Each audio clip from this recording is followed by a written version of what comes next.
All right. That's a bit loud.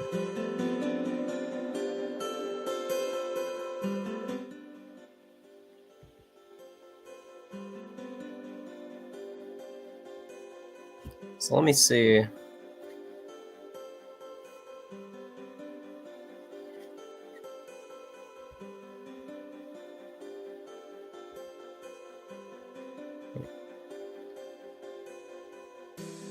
Oh, okay, so this is a warning. Oh, no.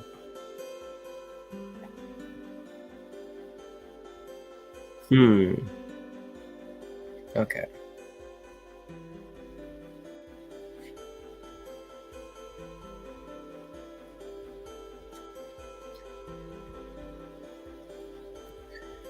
Well, I was going to archive our past videos just in case it feels too risky and I don't want to be vulnerable.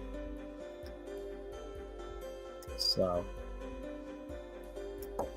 no, that's scary, man. You don't want to wake up and see some notification from Susan Wojcicki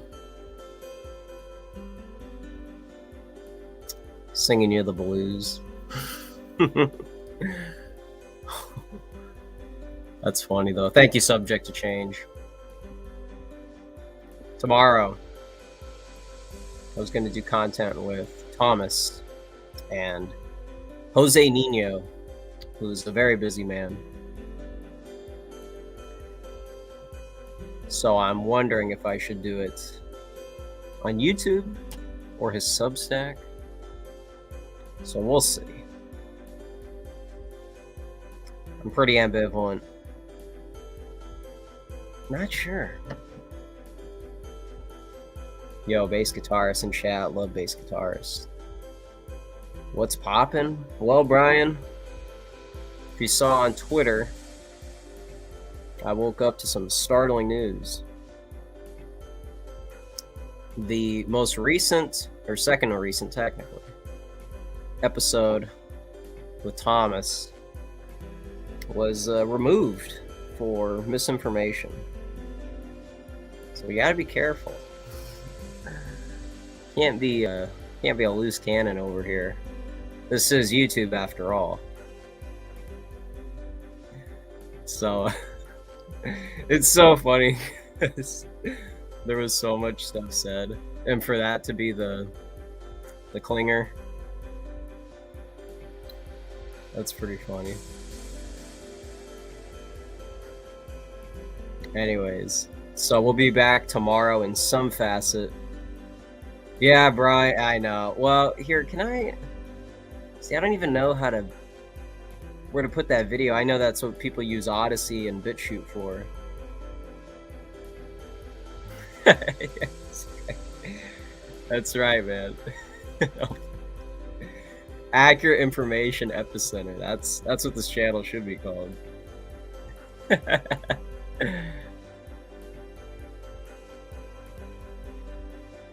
Yeah, let me grab the guitar, try the ice cream. Oh man, dude, I can't even fathom. I am thinking about getting back into playing again. I was thinking about doing that today, actually. Not on camera though. I'm too self-conscious to even think about that. Yeah, Brian, I should have just told Susan, listen, man. Ma'am, I mean. Listen, we're free thinking over here. Okay? I know this isn't alt tech. I know this isn't gab.com. But what's wrong with doing a little free thinking? I just watched McIntyre talk with Sargon. You know, has Susan even read Locke? It's a little thing called classical liberalism. The free market of ideas is happening over here, and why anybody would want to compete with that using illegitimate means. I can't even imagine. Oh, yo, bass guitars with the lessons. That'll definitely help. I gotta start with something small, something in my wheelhouse. Practical. Ah, yes. Many such cases. Don't let those two things become obstacles, you know what I mean?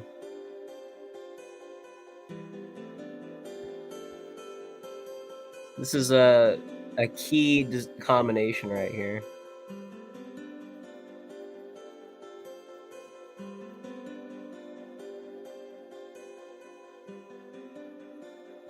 Yeah, we'll see. I've been eating a lot more recently, so I'm adjusting to that diet-wise. That's one of the reasons I'm not sure if I'm gonna make an on-camera appearance for tomorrow. I'm just thinking what could happen. But it is healthy, you know, it's a lot healthier than what I was doing. So we'll see. Obviously, Thomas's podcast is a cool venue anyways. So that'll be interesting.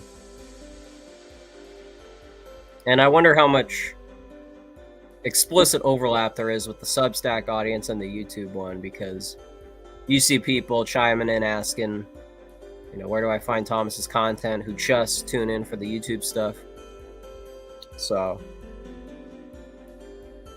that might be helpful. Also, let me just where's the take this opportunity to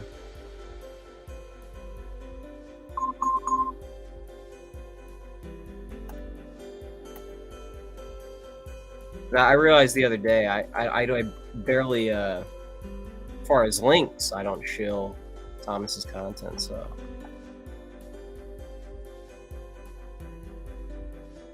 if there's any confusion. Oh, is that not the .net?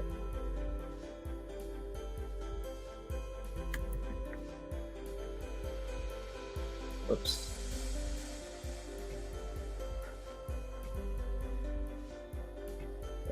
Thomas. Oh, he's not on the list. Okay, so I guess I could just do the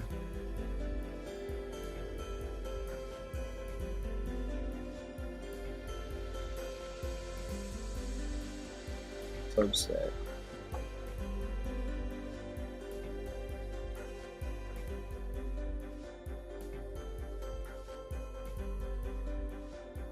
There we go. There's your Thomas content for anybody who doesn't know where it's at. Also the Telegram, that's also relevant.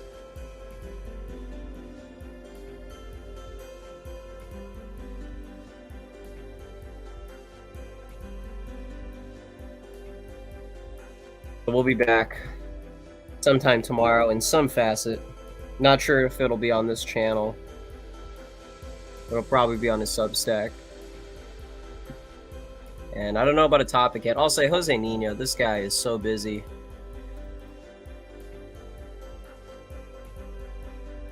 You'd be surprised. If you like the Pete Quinones series, this should be helpful. Yeah, Jose also does a consistent writing, which is great.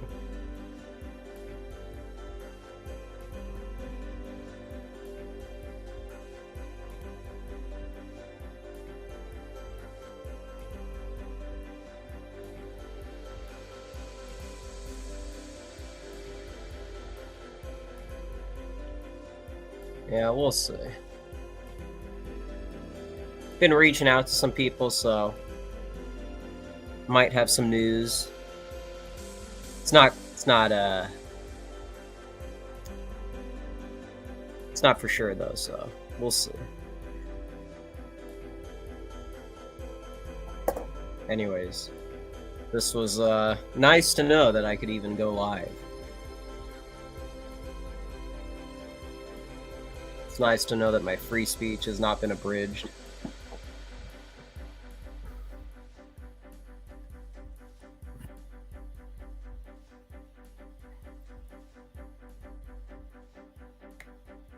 What else?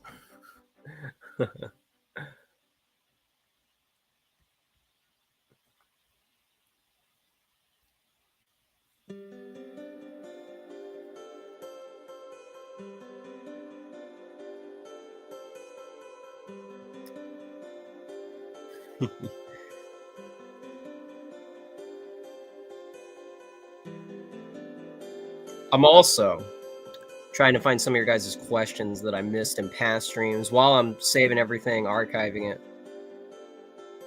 I'm trying to find a way to narrow down a lot of your lists, or rather your questions, because I don't want to neglect a lot of the stuff that got sent in. I mean, it seems like that could make a show in itself, just all the comments. So, as you guys know.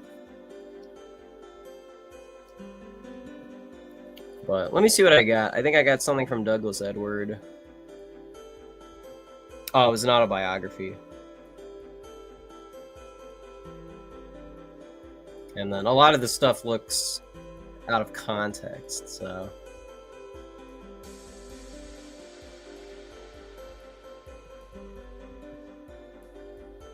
So we'll probably address some of that stuff in a more organized fashion.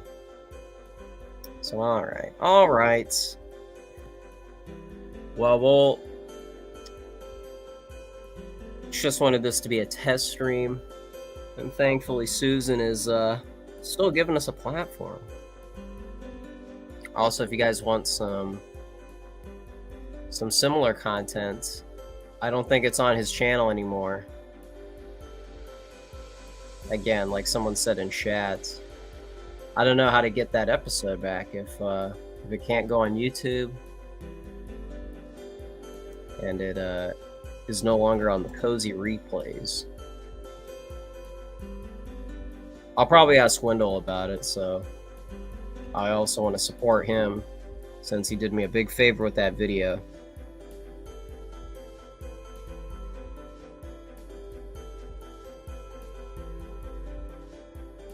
Let me find him. And Bookcat too, Bookcat. So, want to give my thank yous here. Yo, Vingol in chat. This is just the StreamYard acoustic cinematic. I don't know what song it is. Yeah, Vingol heads. Yeah, I'm a Vingol head. Vingol Cell. It's up to him, you know. He's got his own movement, so whatever he prefers, the cell, the head. I mean, we're talking about a lot of support here, so. Yo, Vingol.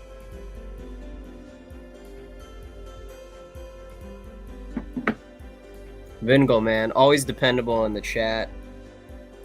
Always seems to have a clear judgment. You can go to an AA stream, you can go to an RN McIntyre stream, and he'll be in there fighting the good fight. Real and true. There was this one guy. Oh, the viewers. Oh, no. There was this one guy who was saying, because I'm Gen Z, I don't know how old this person was. This doesn't have to be antagonistic, I'm just saying, this is what I saw in the comments. He was questioning the idea that history classes are partisan. He was questioning, are you saying that like teachers are actually teaching you to be liberal? And I was like, well, in my experience, that was definitely the theme throughout community college and so on. And this person was like, well, maybe you just don't like the Enlightenment. And it's like, yeah. Yeah, checks notes. True. Factual.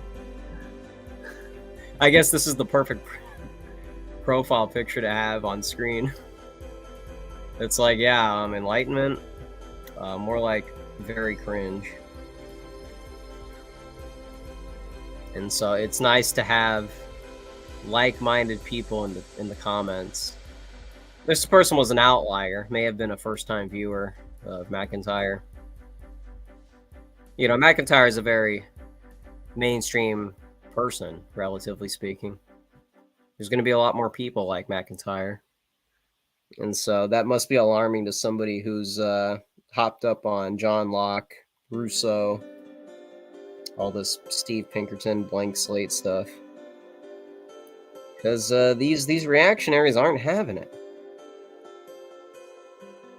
Don't really want to hear the what is it, the two treaties of government.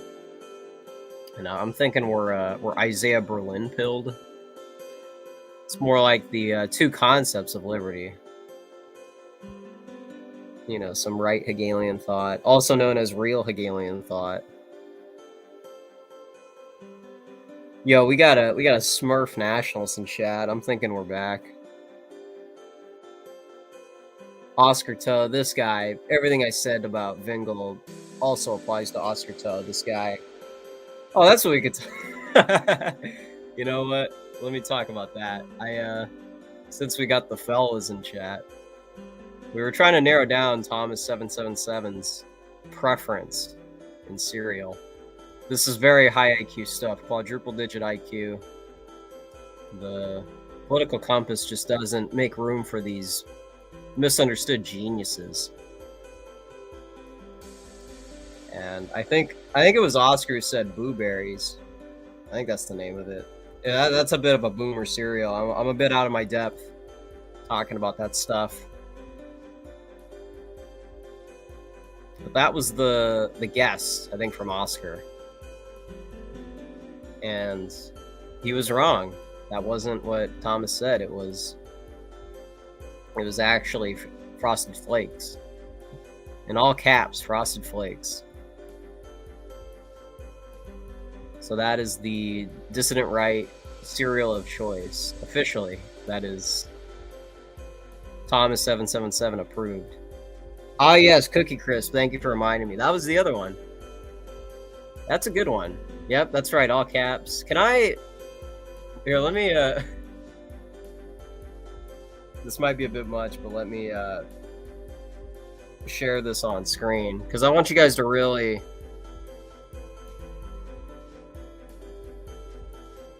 I want you guys to feel what I felt.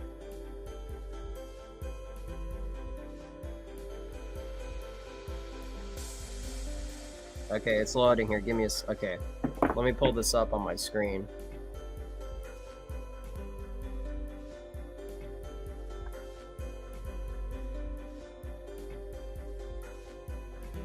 Share screens here.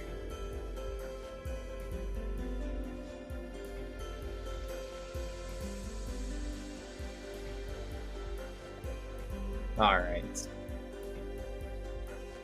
This is the verdict, okay? This is why you tune into the Loud Sound Epicenter podcast.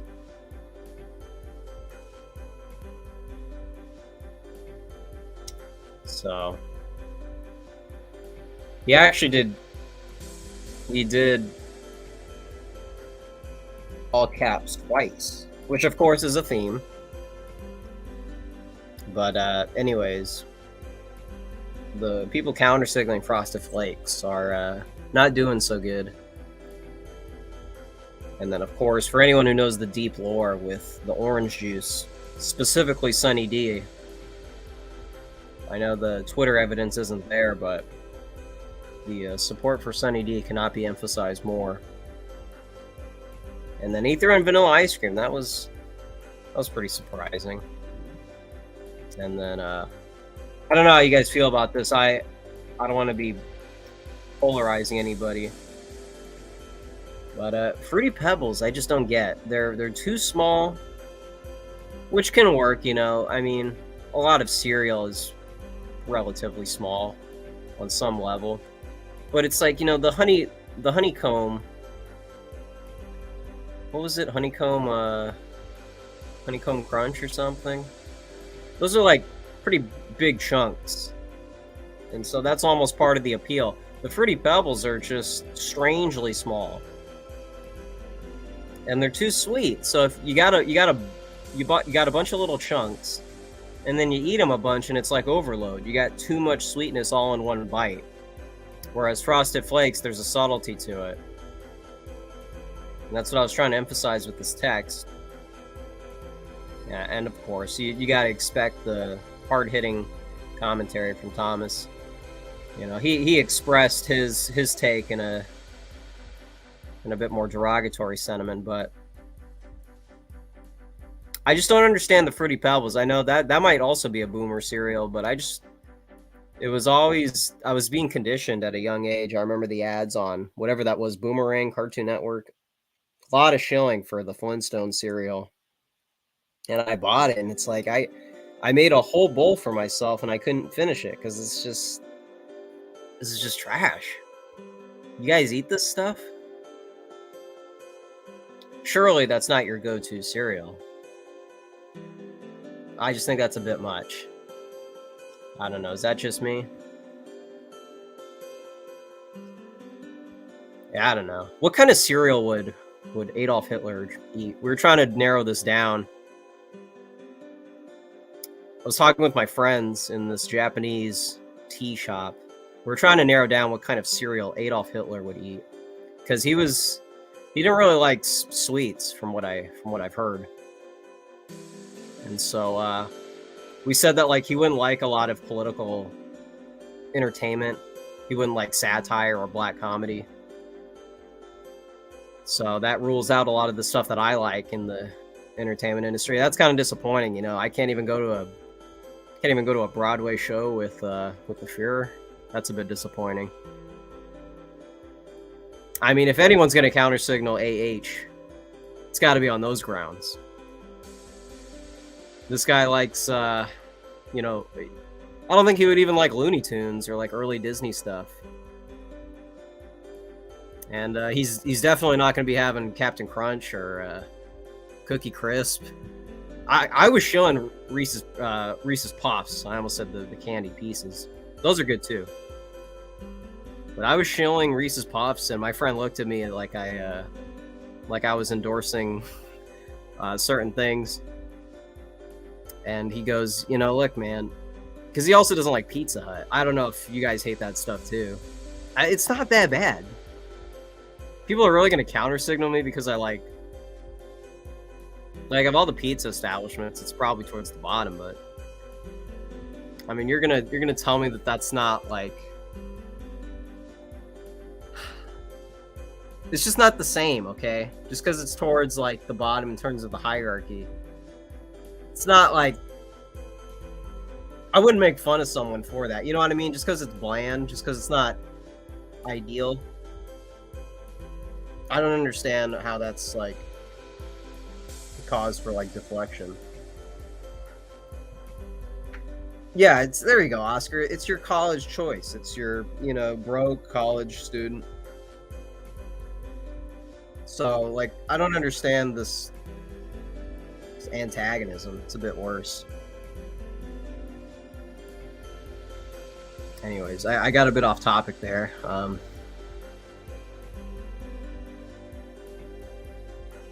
But yeah, I don't know. I don't know what the Central European statesman would prefer. I probably couldn't even eat a lot of stuff around that guy. I probably couldn't even take him out to see like an A24 film or anything. So like, forget that, man. I'm out. I'm not gonna carry that guy's water. If I can, I was also gonna ask you guys, what do you think about like eating cereal without the milk? Is that over the line?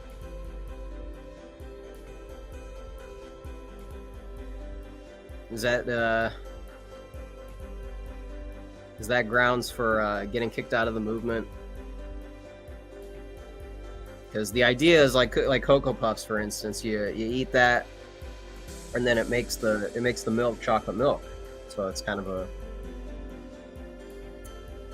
it's the perfect combination. What is it? Yeah. Thank you, Ozzy.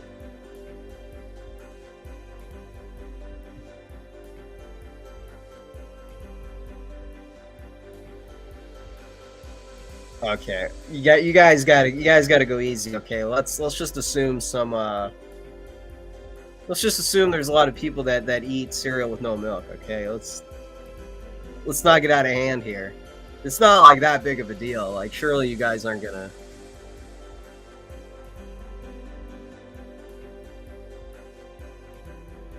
In a cup? Cereal in a cup? That's interesting. That's like a snack type deal.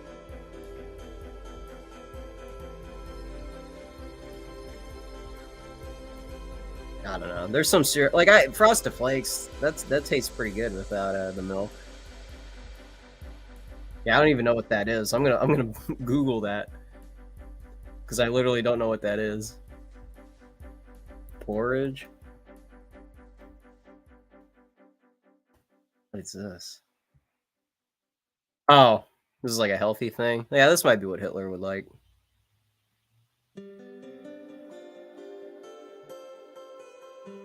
Yeah, I think he would like some of this stuff. I'm not gonna counter signal this. I don't eat it, but I probably should.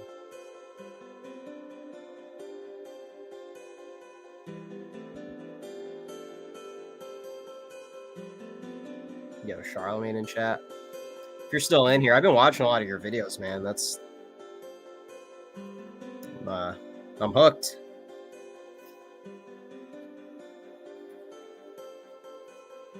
Yeah, Charlemagne might have the best video essays.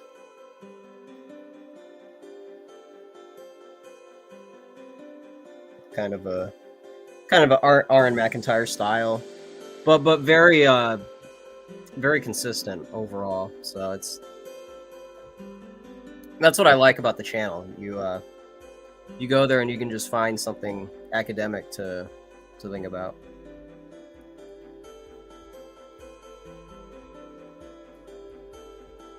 A nicer breakfast, maybe.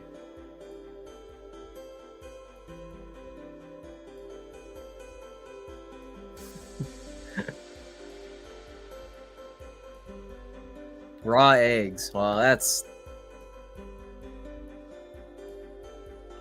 I mean, literally a stale meme. I'm talking descriptively. I'm not making a judgment call. But it's you could literally call that a stale meme. Waking up at 10 a.m., breakfast, coffee, bread. Is that right? Can we get a citation check on that? Oh yeah, that's the other thing. Yeah, Charlemagne was one of my my favorite posters. He was you know, most people are pretty hesitant to post certain things, but I feel like Charlemagne just went for it, and so it's very very admirable. That's just what Google said. I can believe that face value. I don't see that being subjected to propaganda purposes. They're gonna lie about the morning routine.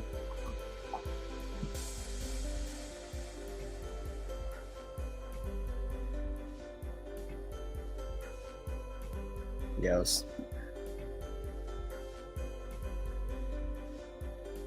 I'm waiting for like Joel Davis or Keith to get back on Twitter. All those guys. I mean, I want to see everybody back. But it just seems like, you know, once you get banned once, it creates an incentive to where you feel like you can't really be committed to one account. And so you just kind of go off to Telegram or what have you. You know, Elon bust. I think I saw you in chat. That was pretty cool.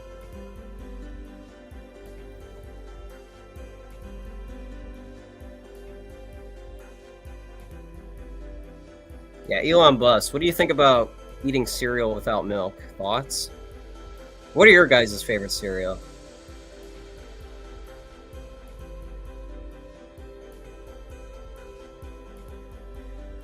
Put your guys' favorite in chat.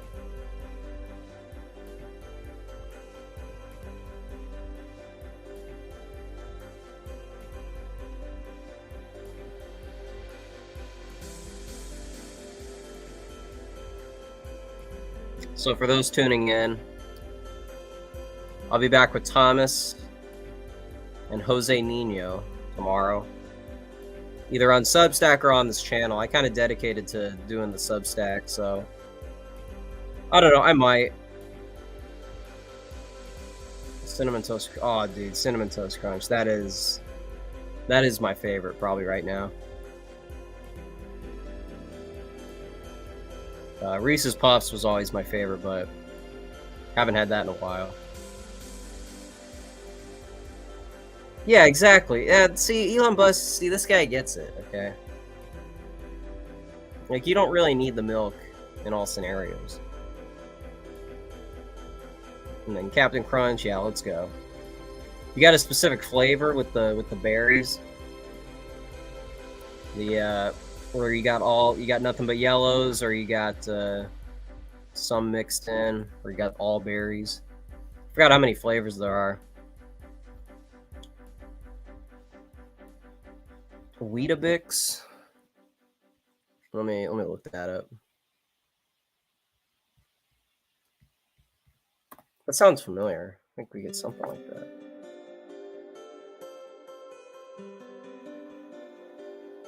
What is this? Oh, you know what you get in America here? Let me share screens. I don't know if that's in America, Ozzy. So we got Cinnamon Toast Crunch overwhelmingly in chat. Yeah, I'm thinking that's the move. I don't know if we have this. Oh, dude, what the... Oh, wait a second. Well, this isn't cereal, right? This is like a... Bruh. Yeah, this is like a... I don't even know what you call that. I don't even know what that is. This is what you get in the States. You want to talk about American decline. I don't know. Maybe... Maybe there's something to this. Maybe this is the final red pill. What else is there? There's all kinds of funny stuff like that. Like where they mix the Pop-Tart flavors with the cereal.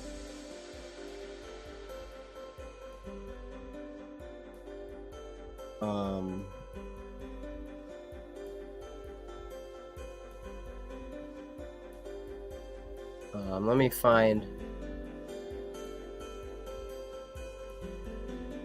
It's all candy, it's all sugar, of course. But what's the specific...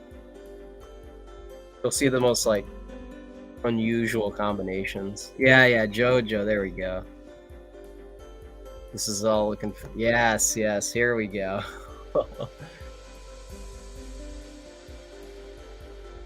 Ah, yes, the infamous Jolly Rancher cereal. Or you could just have straight up Kisses chocolate in a cereal bowl. Oh my god, I don't think I've ever even seen this. Are you serious? Cotton candy. Yeah, when someone said Captain Crunch in chat, you're talking about this, right? You're talking about this flavor. Oh man, could you imagine? Could you imagine?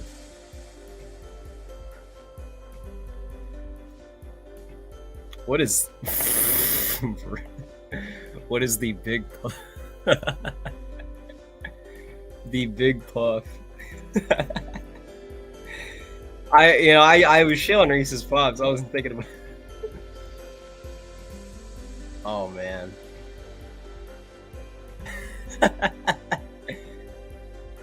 Oh man. Dippin' Dots. So here we go. This is what you get, like a counter. I don't know. Maybe the Soviet Union was was onto something about food shortages. Maybe we could afford some less donuts Hostess. Cinnamon rolls is cereal. Pops, this is kind of an outlier within this whole group. That's not really. It's kind of the antithesis of all this stuff. Cookies and cream.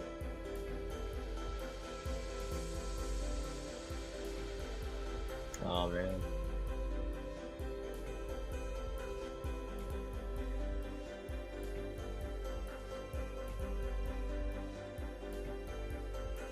Twix cereal? Twix. That's really something. So now we got crossovers here. We got Tricks and Trolls. It's like a cinematic universe. Bridging two worlds together.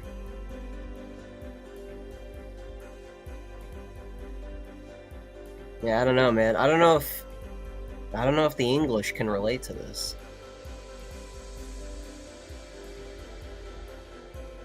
Red, white, and blue crunch. How is that any different? Isn't the regular ones already red, white, and blue? What are all the Captain Crunch flavors?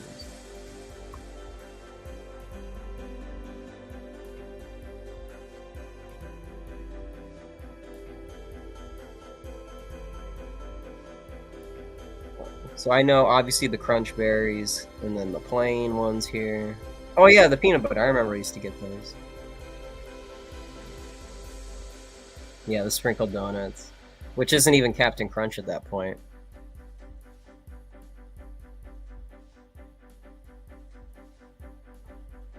Touchdown Crunch. All right. Oh yeah, and then there's this. Ah yes, and then there's this. The pancake mix, which is not cereal as far as I know. Ah, I can't zoom into that, but you guys can see it. This is the maple syrup. All right. So what are our thoughts on that?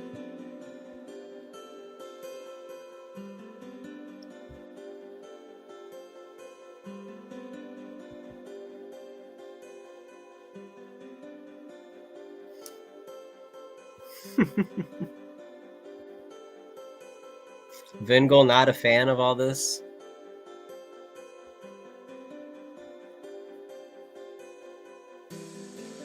So like if I were to try some of this stuff, you guys would think less of me. Who knows?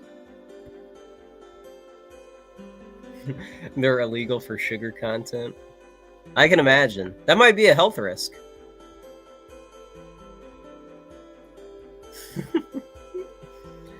Oh man. That is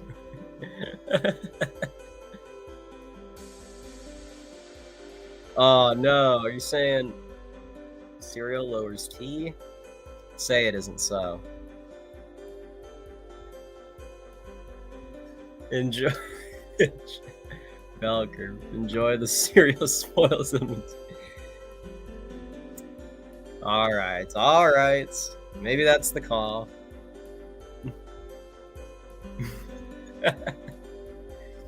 It's just so fascinating. It's so dazzling to walk into a grocery store. It's really like peak Milton Friedman America to walk into a store and say, "Wow, look at all these different brands." Isn't that what Adam Smith said? The nation of shopkeepers on full display here.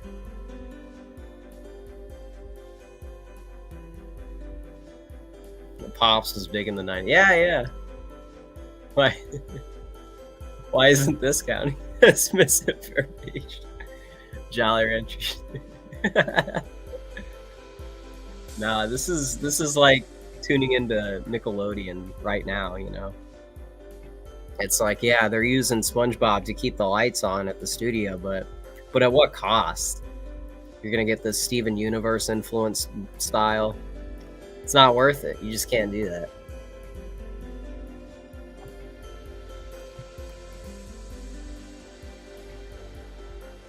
Actually, you know, while I got you guys here, I need to I don't know if all you guys are Zoomers. Is that the case? So I can stop assuming. What's the age group in here? Because you guys are the consistent viewers. So I just want to get a rough estimate here. Do you put milk in the Jolly Rancher cereal or Sunny D? See, that's a pretty bold question. I would be too afraid to even ask that to Thomas. He's gonna disavow me.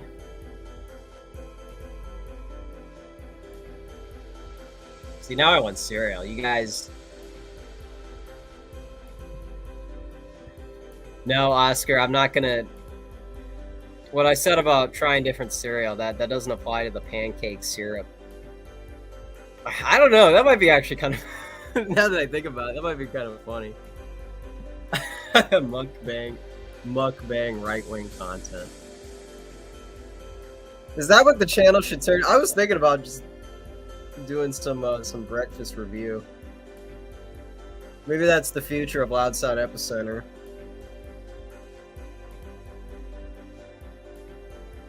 I'm leaning towards that, unironically. Oscar, what have you started? Remember this comment, okay? If the channel goes downhill, just remember this comment. Call it peer pressure. A Loud Sound Cereal Center. So true, so true. So Oscar's Gen X, late millennial. So I'm guessing that's like 94-ish. I don't know what the parameter is. Weetabix with the beans on it. I'll see if we got that. I'll see if we got that.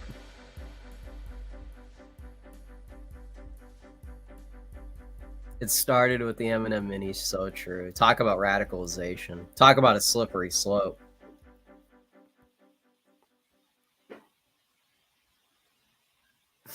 Yeah, 777 age.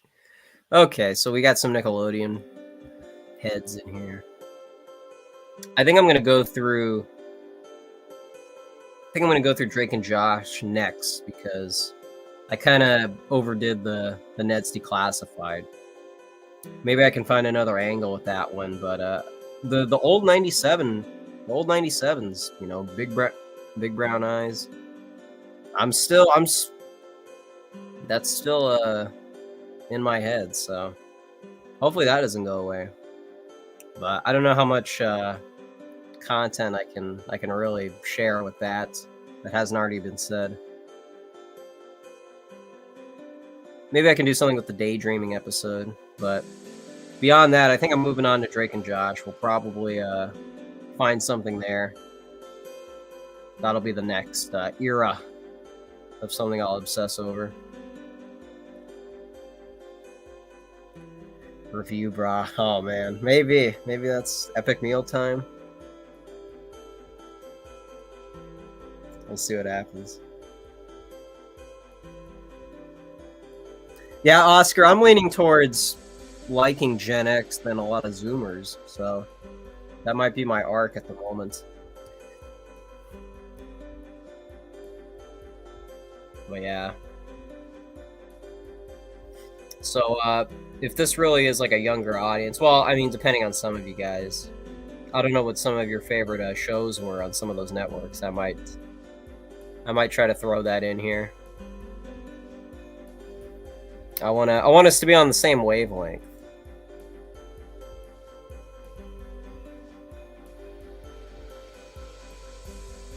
Yes, the irony posting, that might save us. Yo, Ace. Okay, we got a Zoomer in here. Ace, another fellow Ace. Let's go.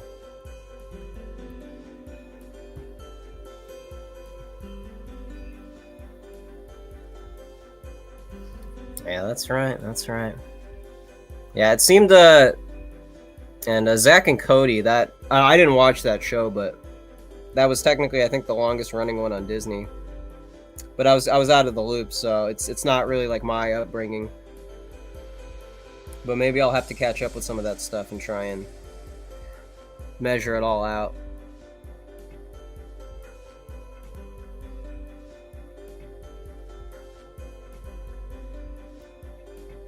Uh-oh. Yeah, be careful with that line. That may not go over well.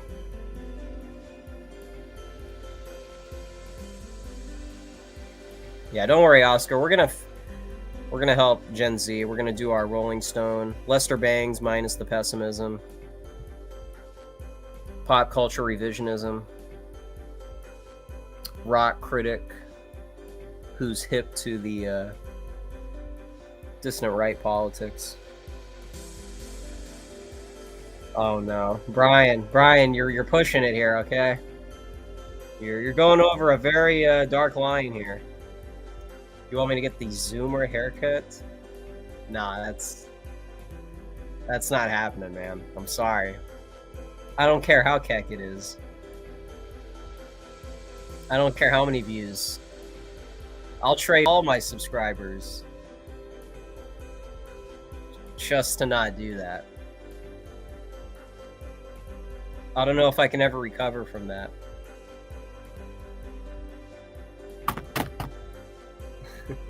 Right-wing Disney. Oh, yeah, that's John Doyle's shtick. Yeah, I think it's more of a meme. But, because, what is it? There's a character that's, like, traditional. But, yeah, obviously, Disney's, very paused, as you guys know. Okay, Ace, thank you. You're helping me out here. Cartoon Network, Adult Swim, the edgier content. Yeah. I'm starting to embrace the noble savage mindset. You know, this, even though it's very primitive, it's very childlike to watch a lot of these sing along. You know, High School Musical, Hannah Montana. There's probably something useful there that I can at least grasp onto. And you know the older folks aren't going to have any context to that, so, you know, once again, it's an untapped market. Maybe there's something there. I think I said this briefly, but yeah, thank you, Bass Guitarist. That's what I was talking about. How Disney was really cashing in on the TV shows would be the springboard for a lot of the actresses, and then they would become real pop singers. And Nickelodeon didn't really seize that opportunity. They were more interested in the TV show aspect, because you look at Drake Bell, his album was released separately from Nickelodeon, and whereas Disney, they packaged it all as one thing. You know, you could buy something straight from their Disney Records company or what have you. And I don't know if the Nickelodeon actors, they wanted to be independent and do it on their own terms, but it seems like a missed opportunity to have all these, you know, these people that are going to be musicians anyway. Why not attach it to the Nickelodeon brand? That's how we all know them anyway. But instead, they go and do their own thing, and they isolate their audience. Like Big Time Rush is a good example of, a lot of people didn't even know that was a real band. They thought it was just a TV show. And so you would expect from a marketing perspective, wouldn't you want to cash in on that? I don't know what the behind the scenes politics of, you know, the acting, musician, I don't know. It just seems strange to avoid all that. $50 for nosebleed seats. $50? Maybe. I kind of had nosebleed seats when I saw one of those bands.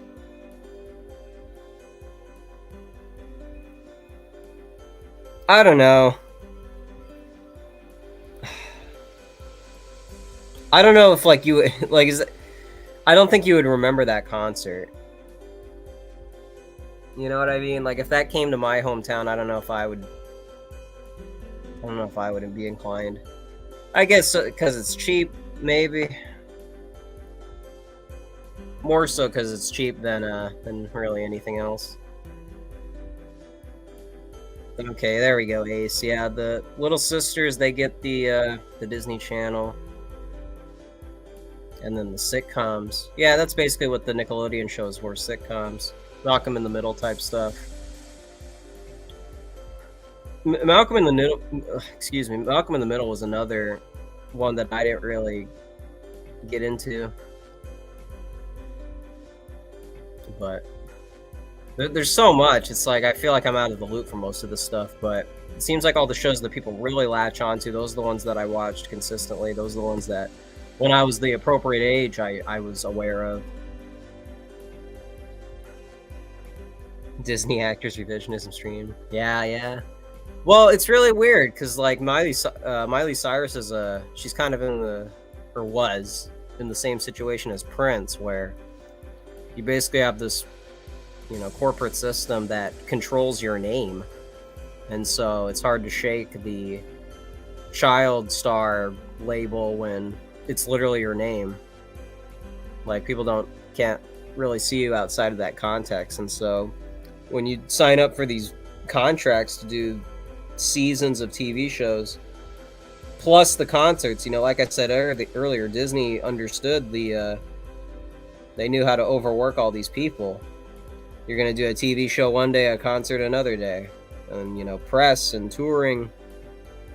It's like your life is literally consumed by entertainment from every aspect, the musician side of it, the Hollywood acting side of it. And so I forgot what the specific details of how she got out of it, but Prince did a similar thing where he changed his name to that symbol, and so Sony couldn't control him as much as all the stuff he was doing with those Prince records. And that's really interesting, and you could even get conspiratorial with it. Was the Britney Spears, shaving her head and all that, was that to distance herself from how she was perceived? Miley Cyrus doing the the MTV Music Awards, VMAs, was that all just a publicity stunt to get away from the contract so Disney would have their hand forced? Really makes you think. It's like that you ever see that movie with Paul Thomas Anderson? What's the one where the frogs are falling from the sky? It's got Tom Cruise. What is that movie called? Magnolia. Magnolia has kind of a meta moment where Tom Cruise is freaking out during an interview. And it's you got to wonder if Tom Cruise is like edging into the fact that that's happened to him in real life. And these actors are basically putting on a show for all their fans as well. It's not just it's like acting on two different levels. You're admitting that this whole thing is a charade, and it's all this giant facade that you're even willing to admit yourself, but you'll only do it in this acting role. You'll only do it. People will call you like you'll only get to like do it under that veneer. You know what I'm saying? You'll never go in an interview and say, yes, as an actor who has been in the business, this is how bad it is and this is how fake it is. You'll only do it in the context of a role that could potentially get you an Oscar, and then it goes full circle. You know what I'm saying? You'll only do it when it benefits your own brand, which is like a totally counterintuitive way of, it's fake honesty. You know what I mean? It's like, actually there's a moment like that in a Drake and Josh episode where Drake is trying to prove to Carly, that's the broad who works at Spinner's Records. I think that's near the premiere. Anyways, there's a scene where you guys in chat, you guys are awesome, man. I kind of want to get Oros in here. I know that he's pop culture revisionism pilled. I could probably get some similar ideas. But anyways, there's that episode where Drake is trying to show how honest he is, and the way he does it is he sets up this trap where he pretends that his friend dropped his wallet, and then he gives it back to him, and knowing that she's watching. And then she doesn't like the fact that even if that is an honest thing to do, it's totally fake. And so it doesn't really count if you're doing it for that reason. And then you find out at the end of the skit, this is classic, Dan Schneider writing here. You find out that even within that skit of him trying to show how honest he is, he took his mom's credit card. So even within the fake honesty ploy, he still can't liberate himself from his selfish instincts, which is go figure, classic Drake. Oh, okay. So Oros is tuning in. I'm thinking we're back. I'm thinking we're let me get this real quick. Yo, what the heck? I just got this weird email. All right. So we're back. Okay. Okay, we're back. Okay, where's Oros? Oh, wait, this isn't on Discord. Shucks. Here, I can give you the link. Give me 1 second. Boomer moment? No, wait a second. Hold on. None of these tabs have something I need. Wait a second. Okay, hold on, Oros. I'm gonna message you on Discord. Alright, so we're still back. Despite all odds. Despite all shenanigans.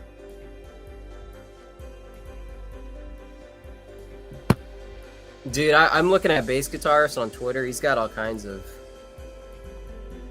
stuff going on. Down and dirty. Just like the Quiet Riot song. That's from 3.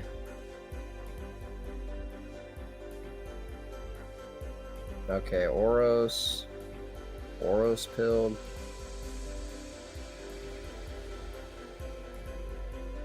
Here, I'll put this in chat. I'll put it in the general, okay, Oros?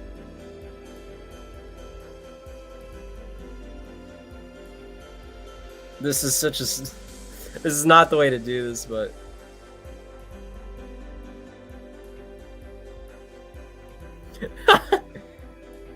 here, I'll take it out. I'll take it out when you get it.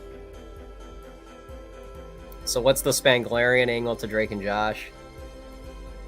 Well, I'm still figuring it out. Like I said, I'm rewatching it.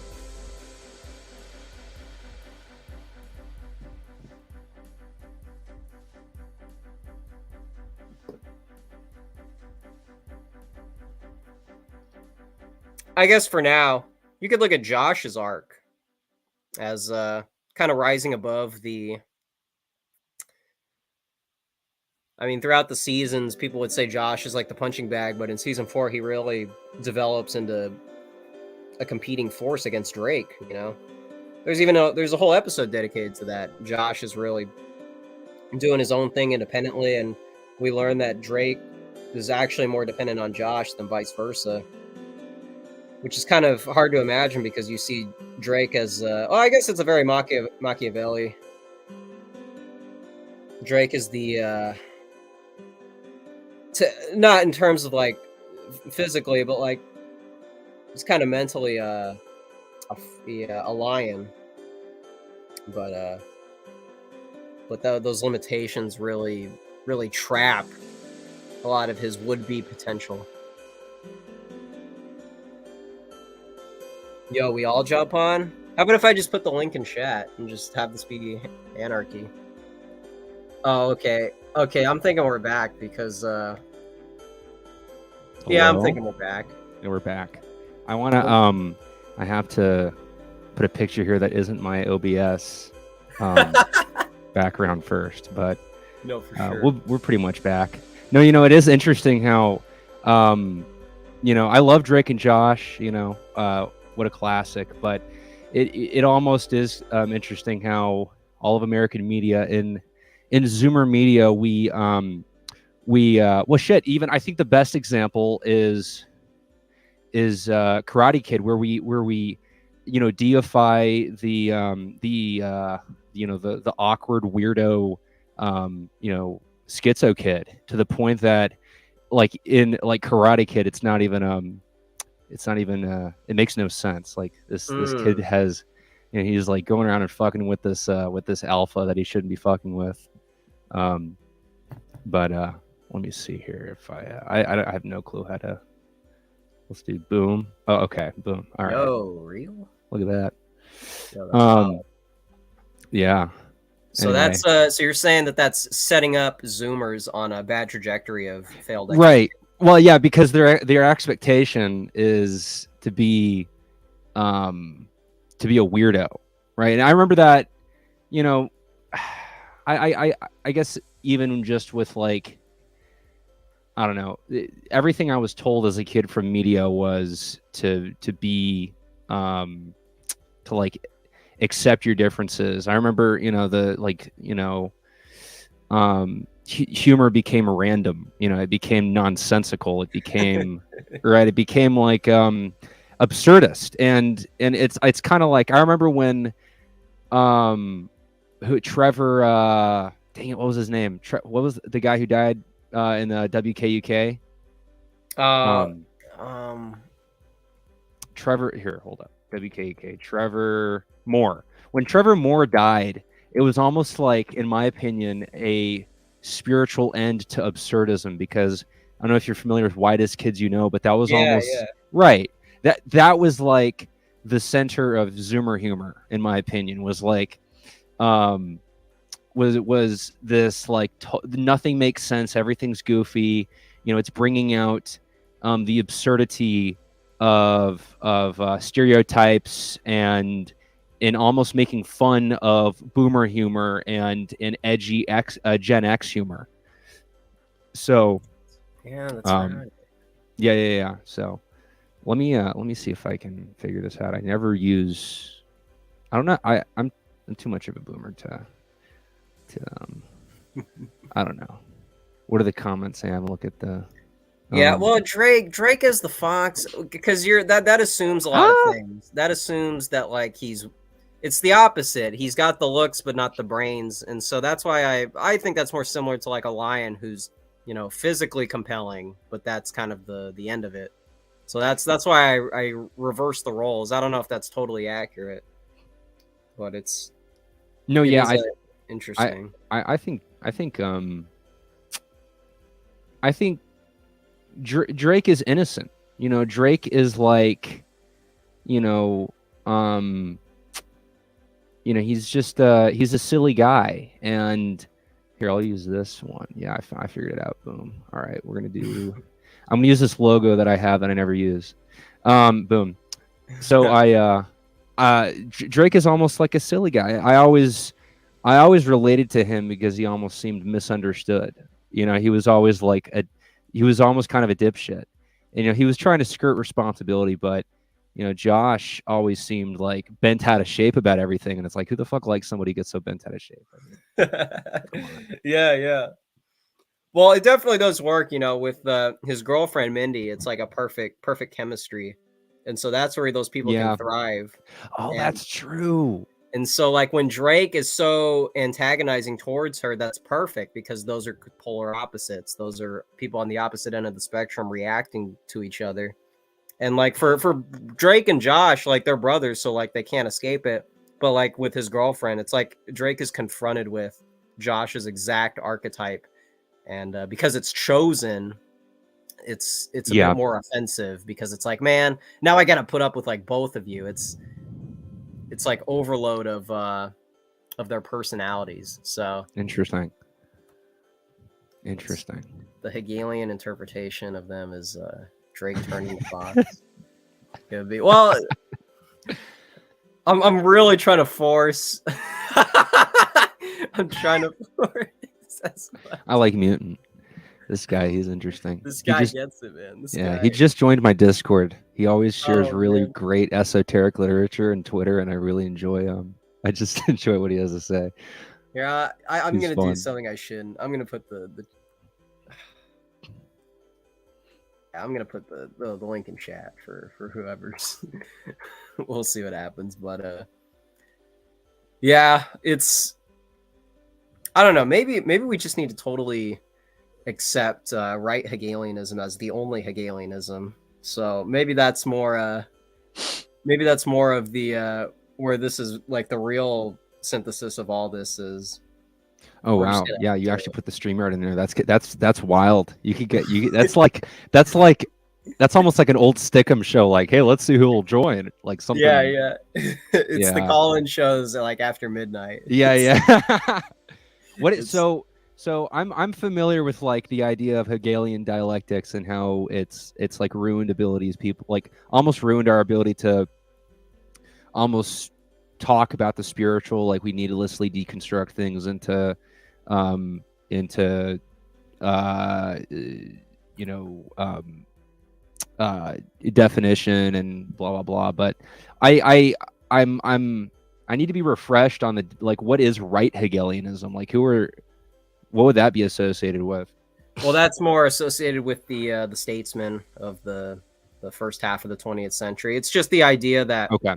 will to power is inevitable, and so to try and delay that with democracy or checks and balances, you're subordinating the would-be statesmen that are would already be appropriate for those Yes. positions, and so to delay Yeah. that in the name of Well, popularity.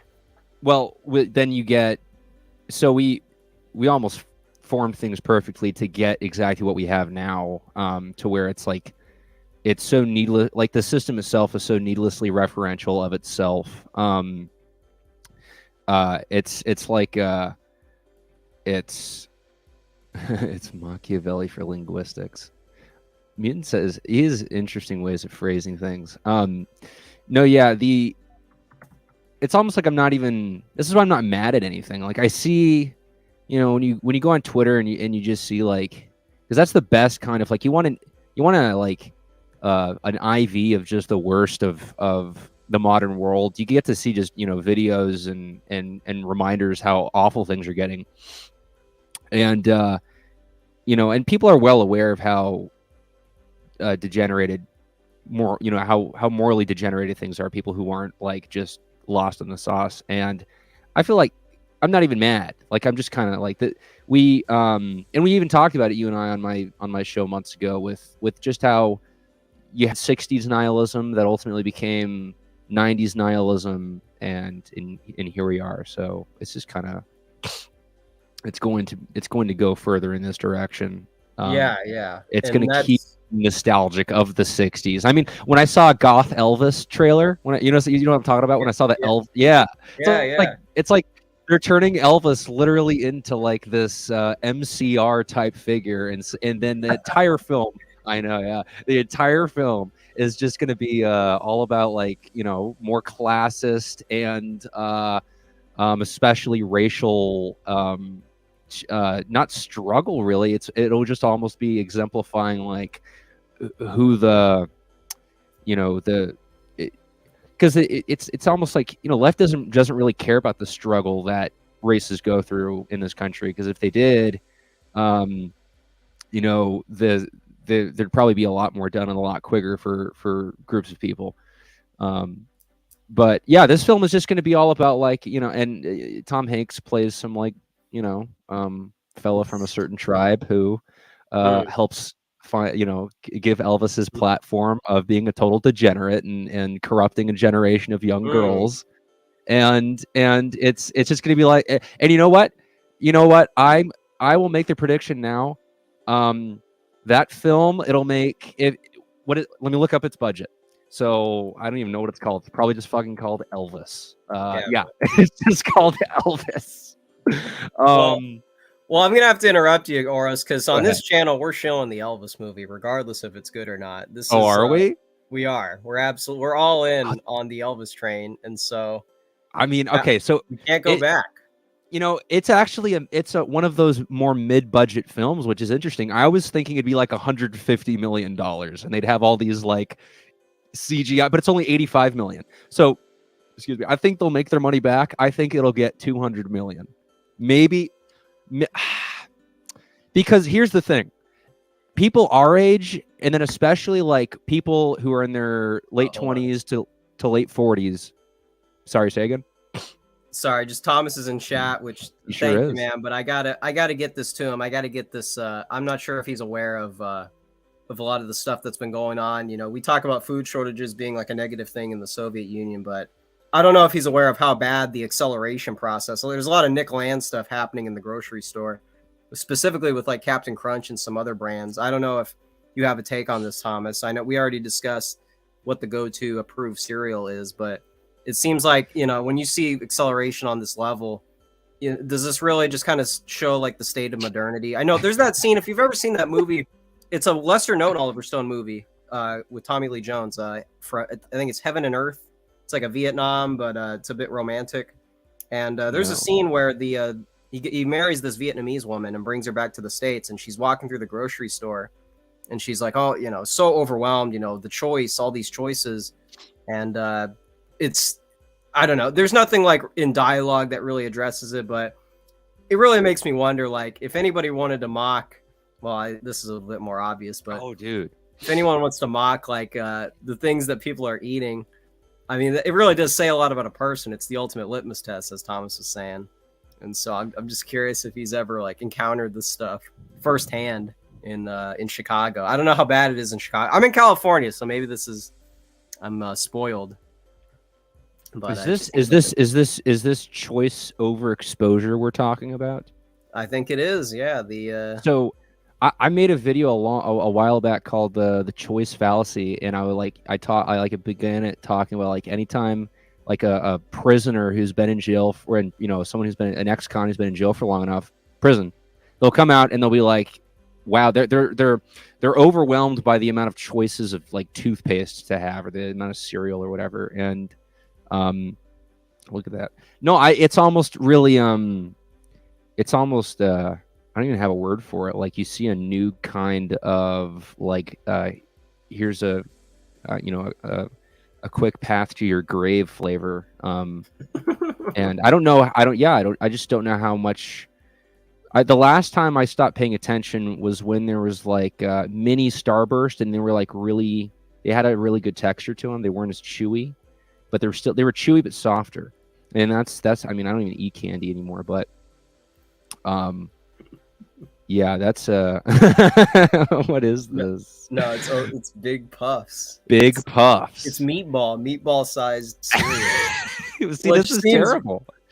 No, this is a part of our culture, right? This is a part of our culture. I mean, it's actually, and look at that guy. Look at this dude. This guy, look at that goatee. That type of like. That's the exact guy you see. Who you would think saying, "Eat the Big Puffs, bro. Check this shit out. This shit's delicious." Like that. It's almost like I want someone to choose something for me at this point, because it's like I don't actually like this. I'm sorry. Oh wow, look at I eat literally the same thing every day, and it's like I'd prefer that. I don't like this. There might be some Brave New World stuff on this cover here. Yeah. Oh, hold on. Oh, do you remember? Wait, do you know about like there was this I'm vaguely remembering it, but there's like a LGBT cereal cover or something. Here it is. Together, it was like yeah, this is legit. Yeah, Kellogg. This is from Walmart. You can get this. Here, I'll put it in the StreamYard private chat. Oh yeah, here. Am I able to share? Are you able to share? Yeah. Here we go. Let me. It's correct. Oh no, wait. Oh, yeah, here, I got it. I got you. You got it. Okay. Redirect to. Okay, here we go. Dude, yeah, you can buy this breakfast cereal. Support LGBTQ, and it's all the cereal brands because they're all owned by Kellogg's. Oh, okay. And they're like, yeah. And this is like 2020. It's been a minute since this is, but I guess they're still selling it. You know, 3 out of 5 stars from 46 reviews. It's pretty. I mean, you know, that's actually pretty bad. No, that's surprising that stuff like that. I mean, yeah. It's two levels. It's the political level, and then there's the health thing. So it's multiple layers. Okay, we got. You know, I was not going to stream, but I'm so glad we rallied the troops for. You know, lady, you might be able to help me out because I know you talk a lot about the different stuff over there, and so I can't imagine like someone from Europe. You know, Europe of all places, because someone was talking about what is it, Weetabix? whatever that thing is. Yeah. And so like to show them, testicle sized Reese's Puffs, like meatball size, like I just can't. Like the whole point of cereal is that it's small. It's small. It's convenient. That's my critique against Fruity Pebbles. They're too small. It's overdoing the formula. You're supposed to do a little bit of small. It's interesting. Have that crisp taste. It's very mimetic. It's very it's almost like we live in this era of like smaller sizes of things. Everything is neat and can fit in your pocket and supposedly healthy. It has a veneer of health. And so the way that the demonic sugar and Kellogg, Kellogg, I mean, that's one of those like few corporations that owns a million things. They're able to just, duck and weave into this new era and turn things into whatever they want. So if you love just injecting sugar into your veins, you can have a giant meatball sized, Snickers bar for breakfast. And if you want to pretend you're being healthy, you have your mini donut cereal. You can have your little mini donuts. It's like I'm not eating full donuts. I'm on a diet. I'm having donut cereal, and I guarantee I've met these people. I grew up with these people. Okay, so yeah, this is the world that we live in. It's very demonic. It's like the Terminator 2 guy. He can just form into whatever he wants. That's what it is. Well, here I was saying earlier. Did you ever see Magnolia? No. That kind of goes hand in hand with the acting, but the idea, like you said, it's there's multiple facades on top of each other. Where, like, there's that. I think if Thomas is still here, he already knows. But like, when Tom Cruise plays as himself in a movie, it's really like it's almost a wink. It's like he's admitting that he's an asshole. But the fact that he's doing that as a role, as an acting role where he could potentially get an Oscar, it's like it's totally subversive that you're not admitting that you're that if you're in a role that is like benefiting, reaping the rewards from being that character. You know what I mean? It's like you can't have it both ways. Yes. No, that's Tom Cruise is very indulgent of it's almost, that story of Tom Cruise. Wait, Tom, you're talking about Tom Cruise, right? Yeah. Yeah. That there's this story. It's like maybe just a rumor, but apparently it's like a green text or something. But like basically like Tom Cruise was invited by like one of the sound guys to go to this party, and Tom Cruise, he was like, okay, well, I want to be like, I want to be like one of the homies. So he goes to this party, and like the entire time he's just in the backyard, like throwing up like a football, like in the air. And he's like, come on guys, let's play some ball. And it was really? like he was totally disconnected from reality. He didn't know how to act normally. And so it's like, and I love Tom Cruise. He's one of those kind of like batshit insane types. I like, John Travolta or Val Kilmer or Alec Baldwin. All those guys insane. And 2 out of 4 of them are Scientologists. But that seems to be the theme. Yeah. But I really I don't know. It is very indulgent with Tom Cruise, especially now that he's pushing 60 and he still does these insane films where he's clearly breaking his body, but he can. Yeah, it's really weird. It's gonna be interesting seeing him, because he's boomer nostalgia, but he still looks like he's 40 because of all the plastic surgery and CGI, and he stays relatively fit. But the boomers who are in their 70s, who are fat and look like they're in their 70s, will watch that and be like, yeah, that's totally me. Well, it's really interesting because, like, in some ways, a certain someone on Twitter mentioned Tom Cruise is kind of the last real actor who's like putting in physical work in an age where everything is CGI, and so it's kind of weird the fact that he's probably the most inhuman human being, but he's actually more real than a lot of our fake people. So it's so weird how like he usurps that whole role, even though in his private life, we all know what it's about. Well, and he's so it's like people in chat reminded me, The genuineness of a lot of modern actors gets very lost, I think, because they aren't I don't know, I can't really think of too many actors that I think are genuine thespians, like I don't know, who's the guy who was in Good Time? Pattinson, Robert Pattinson. Yeah, Robert Pattinson. I mean, goodness gracious. I mean, I love that. He's great. Everything he does since, and it's like he's totally owned up to his reputation and then some after doing Twilight. You know, as Right. however old he was. Oh man, I can't find that scene. Tom Cruise likely doesn't actually exist, perhaps never existed, or he's been dead for years. Yeah, I wouldn't be surprised, Thomas. I mean, because it's yeah, he's almost like, he really is that boomer drug, I think. It's like he's that holdover from a badass era that they want to, you know, still enjoy. Right. You know, and I would say the boomer era is the most sort of indulge in plastic surgery and all those sorts of things. They want to perpetuate their youth. I mean, I live in a town that's very popular for tourists, and they all drive in on motorcycles. And I mean, these boomers couldn't care less about the world falling in on itself, and that their generation is directly contributed to it. They love their motorcycles, and they love indulging because that's all they know. I mean, that's the only way they know how to live and enjoy, is to indulge. No, it's true. And like when we see people reinterpret like roles in movies, they come at it from like the Me Too angle. But like a character like, as someone, you know, two people mentioned in chat, you know, the Sharon Stone character in Casino, you know, from the 90s perspective, it's like, this is kind of an outlier. This is a troublemaker who's bringing everything down and, you know, doesn't know how to behave. According to my generation, this is the way to act. This is the default approved, regime approved behavior. And it's just so funny that like, again, it's the same personality, but when you take it in a different decade, it becomes normal to those people who are desensitized to it. So it's amazing. It's amazing. Well, I mean, and by the way, I want to, Thomas, this is great. Being real for a minute, Cruise basically looks his age. He isn't a drunk, likely doesn't do illicit drugs. Americans look fucking terrible, so we lose perspective. That is pretty spot on.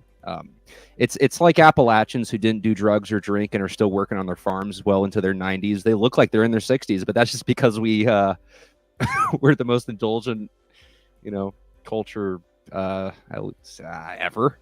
But so it's like Tom Cruise never changed. He's he's an American from 50 years. You know, he's the Steve McQueen. You know, he's just a normal guy. Golden age.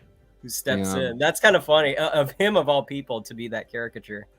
Yeah, so. And you know, I really, again, you know, Eyes Wide Shut is one of my favorite movies. So there you go. Yeah, I love Tom Cruise. He's yeah, go ahead. I just wanted to say, you know, I like to watch this one. I think her name is Deep Focus Lens, and you know, she was one of the first reviewers I ever saw who, from her perspective, she thought the Nicole Kidman was the main star because she has all the personality in the movie. Oh yeah, she's great. And it's like, well, wait a second, man. And to me, this is like the limits of, like, this is like not recognizing the male female perspective. Like, Tom Cruise is the everyman. He is not the action star that he's known for in that movie. And so, like, for people to not understand, like, why doesn't he have enough dialogue? Why isn't he, you know, dominating the screen? How come he's being outshined by his own wife, literally, and in the movie? And it's like, well, you're talking about a dynamic like we were talking about with Drake and Josh. You know, these are two separate people that aren't riffing because they're not the same. They're not a team. They're competing against one another. And so people don't seem to recognize, like, yeah, Nicole Kidman has more personality than Tom Cruise, but he is still the protagonist. He's the one who discovers, you know, what goes on in the mansion. He's discovering all the mysteries. He is still the main character. Well, and so, yeah. I would add to that, you know, Nicole, you know what she does? She does exactly what of supporting female role, and she did that perfectly by doing one of the best, most just dramatic monologues I've ever seen in a movie, where she talks about, you know, hitting on that sailor guy and all that, and she does really good in that one scene, and that's kind of all she does in the movie. other scenes, she just kind of acts as the sad, "What are you doing, wife?" For them, from what I remember. But the main reason I would agree with you, is like, dude, Tom Cruise, he perfectly plays the typical out of touch, not particularly religious, successful upper middle class, lower upper class guy when he discovers something that truly hits his moral and his ethics wrong, but he doesn't know why it's wrong or what it is or why it's sick. Yeah. And he knows it's wrong, and so he's like the average American from that era. I would say now we're even more corrupted, but at least, back then for the average American, if they stumbled upon the same thing, the average man, it would be like, I don't know. I mean, I know this is fucked up and weird, but I don't know how to hit at this because I don't have any source. I don't have any like religious sort of structure to let me know why this is wrong and why I resent it. For him, he's like kind of grasping around, trying to figure out what he needs to do. And it's truly, he plays the average lost, weak, like almost, even though he's successful, he's still weak. He's still kind of a bitch, everyone kind of treats him like that. Yeah. I mean, everybody, and it's kind of beautiful. And I think he did that, especially for a guy who's characteristically an action hero. He plays this man very well. It kind of reminds me of Mel Gibson, kind of like he started out as a typical Hollywood, crazy action hero guy, but he's gone on to be in one of my favorite movies, Dragged Across Concrete. Man, he's yeah. There you go. Yeah, have you seen that? Yeah, I did. I'm so glad. That's such a great. Long. I love that movie. Yeah, it is. It is, dude. But it's like Mel Gibson. He's so. There's an empathy that he has, and I don't know. No, it really is the everyman. Even though they're cops, I mean, it's really getting away from the point. I mean, these are like regular people, like that. That scene where the wife in the kitchen is like, I never thought of myself as a racist. Yes, it's moments like that. It's like it is so. No, that's exactly how white people. That's exactly how like average white Americans would be like, because we're so because our main religion is liberalism. So we're like, what we talk about first is, well, this defeats the liberal paradigm that I was raised in, but I kind of feel this way. We will always kind of approach things from that space first, rather. And I know other cultures don't do that. They realize that there differences, blah blah blah blah. Sorry, I don't want to raise any Susan alarms. Yeah, of course. But it is very, very true. Like, we try to approach things very delicately, and it doesn't. No, I mean, it's at this point that film really. I don't think there's any movie like Dragged Across Concrete. In S. Craig Zahler's other films. Well, that director, he got flack for doing this type of style, and After I watched that, I sent a fan email to him, because you can find his email, and I was like, "Dude, you're great. I don't care what people have said about you. I want, like, just if you can make more movies, please, because all three of your films, I've never seen anything like them. You know what I really love about them? He hardly ever uses music, especially in Dragged Across Concrete. There's like no music in that film. And I love that. Like, he did. I hate it when a movie puts music somewhere where if you didn't have that music, it would actually make it a million times more potent. You would have a moment. You're emphasizing the point. Exactly. And so, no. Yeah, I like S. Craig. Of all people, somebody from Chronicles magazine was promoting this director, and so that's what got me to watch Dragged Across Concrete. Nice. And it's like, it was probably for his first film. Sorry, for Bone. What is it? Bone Tomahawk is his first movie. Now, that was like his most popular one. But I think that's a great movie. But I think Dragged Across Concrete. The reason I love that film so much is because I don't think there's been any attempt to actually fund a film that looks at America for exactly what it is today. And that film touches it as close as it's ever gotten to in the last, 40 years. Everything has been very, it brings light to the paradigm. It brings light to the regime and to, other Susan alarm words. And so what I like about the film is it just looks at a lot of aspects of America as like, no, there's active things within the way things work that is actively entropic. Like, there are these two cops who were doing their job, they got fired, and what do they go on to go steal a bunch of gold. It's like, this is exactly what's happening in America. There's plenty of cops out there who they're quitting. I literally interviewed a cop on my show where he quit his job to go back into high security, where you got to carry a gun and like protect money and stuff. Like, to go back to that because he's like, I don't want to be a cop anymore. It's not worth it. Like, right. So no, it really reminds me, like, a lot of this movie seems stretched because like you said, not a lot of music, not a lot of dialogue, and so, like you said, it's just showing exactly what it is. And so people can confuse that as like nothing's happening in the movie. Like, I don't know if you remember that movie, The Assistant, which was you know, a bit of a paused angle, but you know, they're really emphasizing that minimalist effort. And like, when movies like Dazed and Confused do it, it's like, oh, this is brilliant, you're just showing it exactly what it is.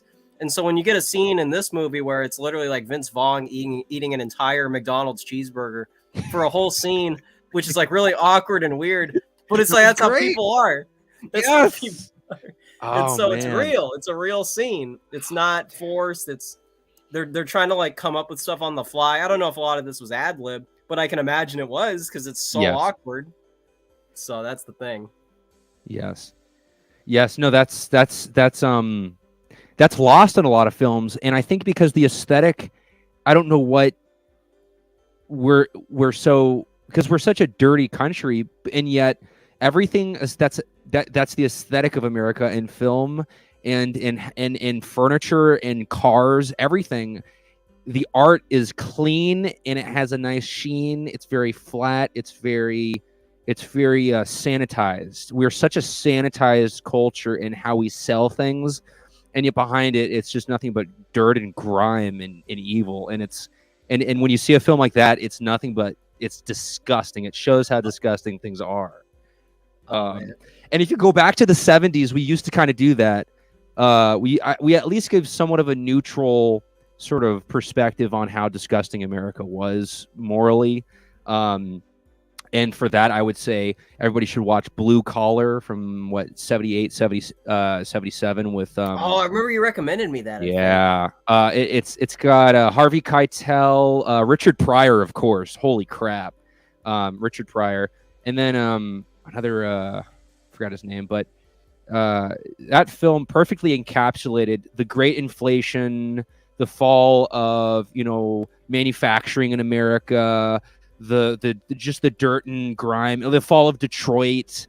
I think it takes place in Detroit. The main characters are working at a car manufacturing, which the car manufacturing company itself was Checker Taxi Cabs, who ended up going broke like 3 or 4 years after the film was made. So it took place in the America at one of its worst, in Detroit, while Detroit was falling apart, at a factory for a car manufacturer that was going broke. And it perfectly encapsulates that corruption in that kind of, like, everything was very dirty back then. Everything was just not taken care of. Everything was falling apart.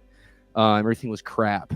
And we still have that. We just we have the YouTube, like, you go to YouTube and you have that art, that minimalistic art. Everything looks like that now. It's like everything, there's condos everywhere, but then on the street level, it's covered in human feces and crackheads.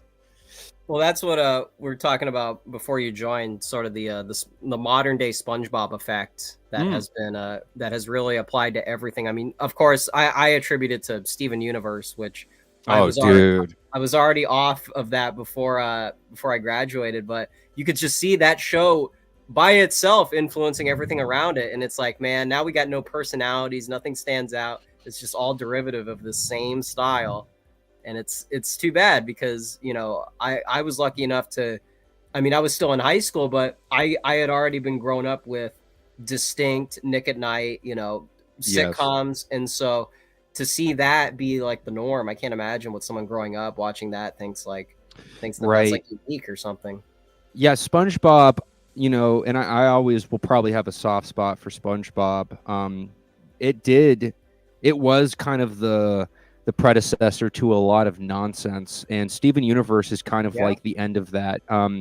What a horrible evil show, man. I mean, and yet again, that's kind of the beginning of 2013, 14, this beginning of this like extraordinarily effeminate culture that doesn't value like what individualism in America, at least at one point, kind of meant like literally like revolting against the system and being your own person, and a lot of the time, before the 60s, it meant like doing like going to be an entrepreneur, like making money for your family and being like better than everybody else. And now it means being a customizable avatar, like literally it means put a microchip in your head and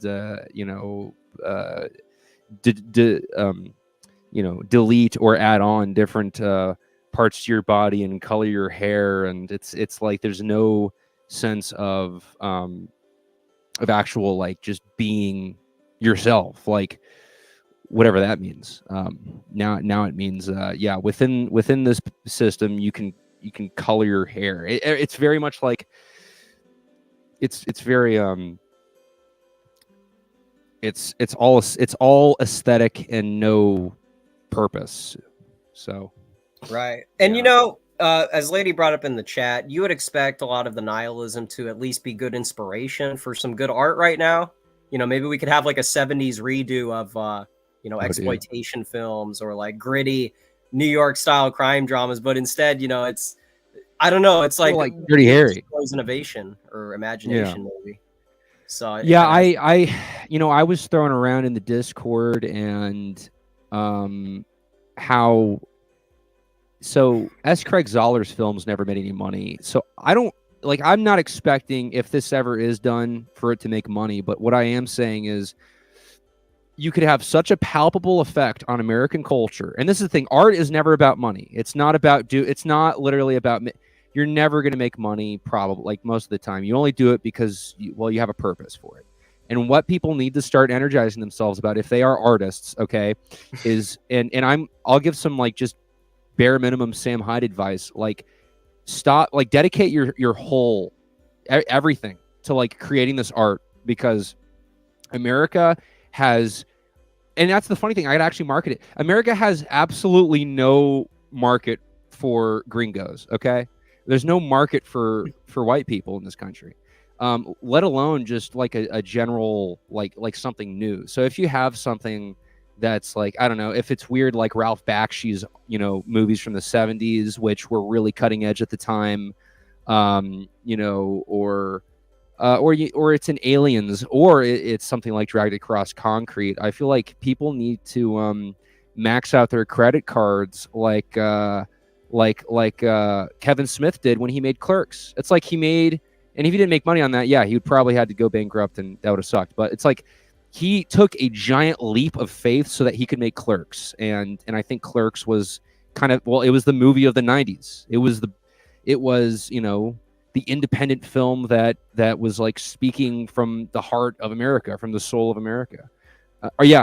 Thomas says art is not about money. Yes, Robert Ginty films never made any money. Yeah, even David Lynch's films. I mean, plenty of those never made any money. They all get pandered they all get slashed by the critics. Yes, they do. They laugh at Cannes Film Festival. Stanley Kubrick, right? Yeah, they put these people in shit, and then years later they're like, "Wow, holy crap, that guy had such an impact on everybody, like a true impact on American culture." So you know what you got to do?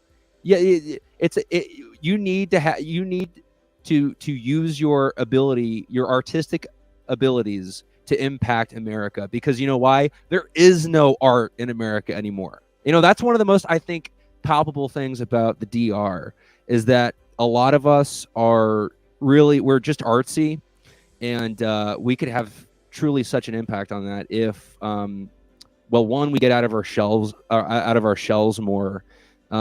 Everybody should do basket weaving, et cetera, et cetera. But like, it's like there's so much room to make great films. I mean, But yeah, like I was like, I don't want to use too many words, but there was certain crimes that happened in the 70s against a certain group of people that nobody talks about. And if you just made a film about that or a show about it, not only would you shed light on something that, they're trying to hide, but you would like literally, it's like now everybody knows about it. Like, hey, yeah, this happened, but we all focus on what is it? The Zodiac killer. Like, oh, that's so scary. He killed like 5 people. But what about this group of thugs who went around murdering, and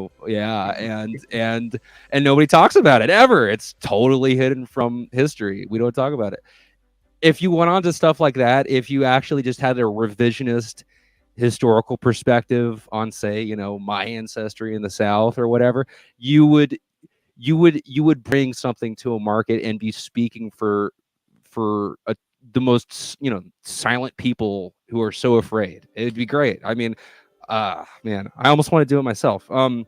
It takes a lot of dedication, and once again, like Sam Hyde's made the point, you're gonna be living in your car and eating like shit if you ever want to be a successful artist. But I mean, that's what it takes. And well, look at Sam Hyde now.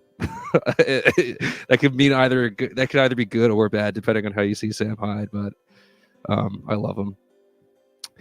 Someone in chat just reminded, Natural Born Killers was the ultimate 90s movie of, it's got everything. It's destroying the myths of like the 90s are this quaint, Jennifer Aniston, it's coffee shops and this and that and grunge. No. It's like what defines the 90s is Woodstock 99. It's the Menendez brothers, OJ Simpson, that is the 90s. It is not quaint. It is not. And so someone in chat just reminded me of the courtroom scene in Natural Born Killers. This isn't actually in the film. I think it's a deleted scene, but it is so over the top ridiculous, but it works because this is a film that is not even trying to be anything serious, but and I don't think people even understood like what they were trying to accomplish with this. But it's just so funny looking back. Like, that 90s. I remember that decade. Every single film that I watch from that decade, there's always some kind of like, I'm a girl boss type thing going on. They really pushed it. Yeah, every single thing. There's always like some girl boss main character. It was really weird. I feel like there's something. There's also, actually, on that note, because Lady brought up another 90s movie that I think encapsulates the decade. I think that's also with Nicole Kidman, To Die For, which what we were saying about we're talking about somebody else like this. I forgot. Anyways, I think it was Eyes Wide Shut. We're referencing. Yes. Nicole Kidman.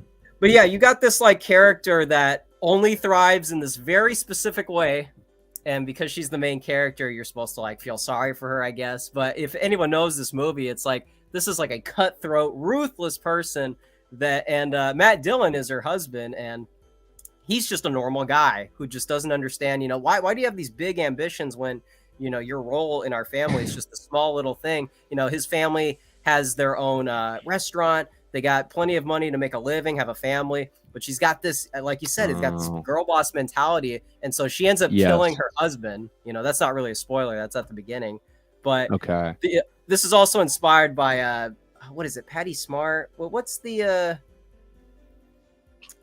hold on. It'll be the first thing here.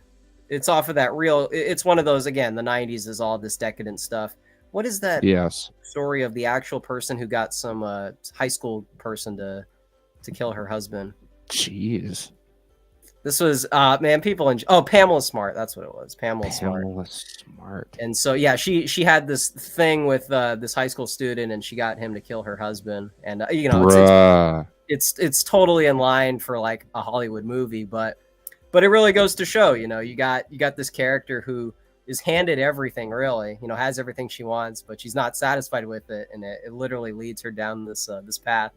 So this goes to show. A lot of young people in this movie too. A lot of like early Joaquin Phoenix and Casey Affleck, kind of at the beginning of their careers, but yeah, Rest there's also Joaquin. No, I was thinking of the kid who died from a coke overdose. But Joaquin Phoenix. Yeah, River Phoenix. No, that's another 90s thing that just goes to show. But no, this Yeah. movie kind of, and Gus Van Sant, he's kind of hit or miss for me. I think everyone knows him for that bring it back to Vince Vaughn, that Psycho remake. That I Yeah. don't know too many people who would defend that, but he seems to have the style for getting into these like Stanley Kubrick-esque characters, the Kubrick stare type characters, and so I think there's some of that in this movie. Yeah. The 80s almost was the beginning of like remaking old ideas into new ones. Like The Fly, I remember I really liked that film when I was a kid. The one with Jeff um Goldblum. Jeff Goldblum, another crazy guy who's probably a super lib, I would think now, but like I like Jeff. And then the 90s started like almost it was a decade of awful sequels, but now it's like right off the bat is like Psycho, and then the prequels, which are actually the best films of all time. But now it's just everything's a sequel. I mean, it is kind of bizarre that nothing and anything that's a new idea, like The Northman, just does terrible in the box office. Oh, really? That didn't do well? No, yeah. Let me check out where it's at now. Maybe it broke what it made, or what it took to make it. But let me see. I think everyone in the comments is. Oh, what's up?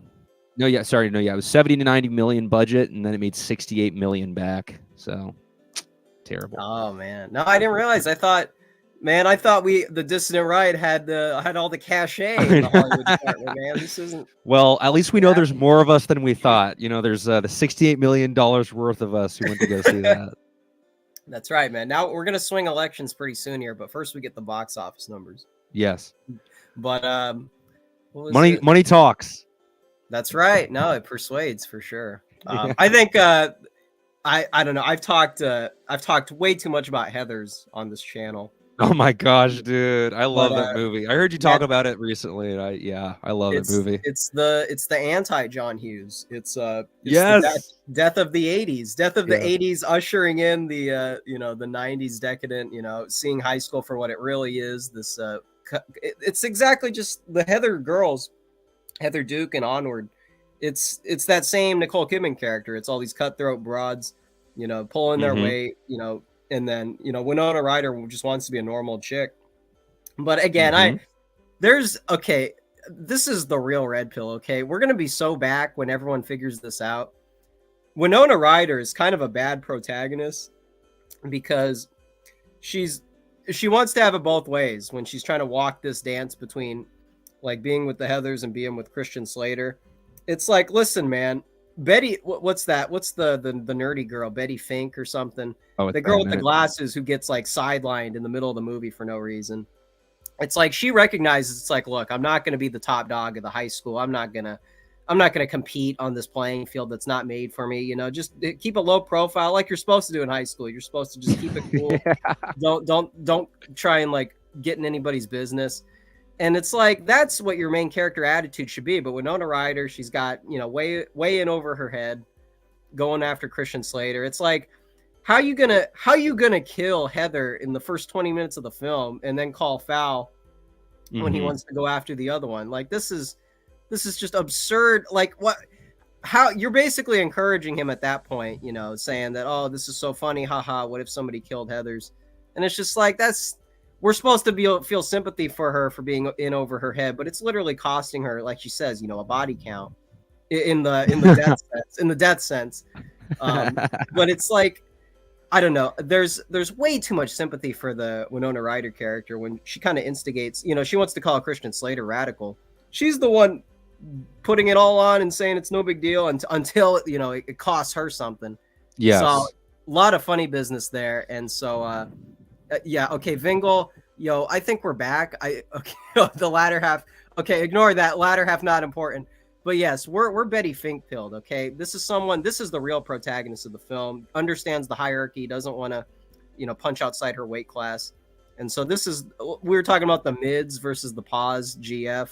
This is totally in line with that. Okay, we're Betty Fink supporters. Okay, look, Winona Ryder, I get it, man, I get it. but we're gonna have to show Betty Fink in this movie because she's the more well-rounded character. Okay. So Sorry, so that, I'm loving Thomas's contribution to the chat, and it breaks my heart that he's not on Twitter anymore. Like that was a part of my routine, was reading his tweets. But I love it. Yeah, coffee house lesbos, cabin style. Yeah, it was something that happened on TV. Yeah, you make it out of the '90s. It felt like something you survived. Yeah, I mean that's the thing. My dad, he would have been, like Thomas's age in the '90s, but I feel like even though my dad was a teenager throughout like the '80s and stuff, I feel like he really lived it in the '90s, like when he was in his early 20s to late 20s. Or even then, like, I feel like people really relate to when they were a teenager, but it's almost like for him, a lot of his influence was like the nihilism of the '90s, like that left a huge impact. It's really weird. All like MST3K and all the music and everything. It's almost like the '80s relates to more of a boomer mentality of like everything's great. I love America, and the '90s was like, why are you? The boomers would have been like, why are you so mad at us? You're just a stupid kid who doesn't want to work. So right, yeah, everything was like if you like the Dead Milkmen, punk rock girl. That if you watch like those L7, yeah, it's always like, look at these stupid people, 40 plus year old boomers and silent gen. Oh man, they don't know. It's like we almost developed truly what cool was, and cool is so evil. America, we invented cool, and all it does is lead people astray. Yeah, that's why I kind of want to read that Gavin McInnes book, The Death of Cool, because I know he's got the credentials to talk about that stuff. But yeah, I bet over time, and someone like Thomas, who's kind of seen stuff like this come and go, it's got to look so ridiculous to hear like a new fad or like a new personality type that you've never heard before. It's like, man, I've only grown up with that being the norm, and so to come from a place of normalcy, I can't imagine. I would probably be more anti-Zoomer if I came from that kind of a background, ironically. So I totally I got a lot of sympathy with the Gen X guys. They do have a lot more frame of references than some of the younger folks. Oh yeah, they know all the boomer tricks, man. They know. Yeah, they're so used to it. That's what they're even though they're the eternal cynics. Cynics are right a lot of the time. So, yeah, and that's the thing. I have a lot of hope, and I have a lot of grief for the Zoomers. Like it's just the tail end of decadence. Like they really want to experience all. They want to have the same exact like beat for beat existence that, I don't know, pick whatever aesthetic you want. Whether it's punk or '70s. Like I chose '70s. I always like the '70s. And it's like, yeah, you're not. You can like that generation, but you're not that generation. You didn't live through it, so it's time to like say bye to that and stop like. Being so ruthlessly, be so trifling, Now, I got to ask you probably the most controversial question that we've discussed on air. So I probably should have already myself. I probably should have just kept this on Discord, but I'm going to have to ask your take because I think this was really reached its peak in the 90s, but are we supportive of women who cut their hair as short as they did in the 90s? Is that subversive? Is that overstepping? Because I'm seeing some support for the Winona Ryder haircut from Reality Bites. And so it's a little concerning. We're getting up to that line, and I'm going to give a pass because it's Winona, but the best hair was from Heather's. So Oscar, you're just wrong about that. You're just wrong. Yeah, no, yeah. This guy, he's way out of bounds. He's horn dogging, man. I gotta say, like, I'm so sick of seeing femininity destroyed in such the way that it has, and I think short hair, it's basically just an alarm bell. It's always like it's the same like sort of red flag that dyeing your hair or getting tattoos. It's like, okay, I know I'm not going to talk to you. I'm not going to approach you. I'm just going to avoid you completely.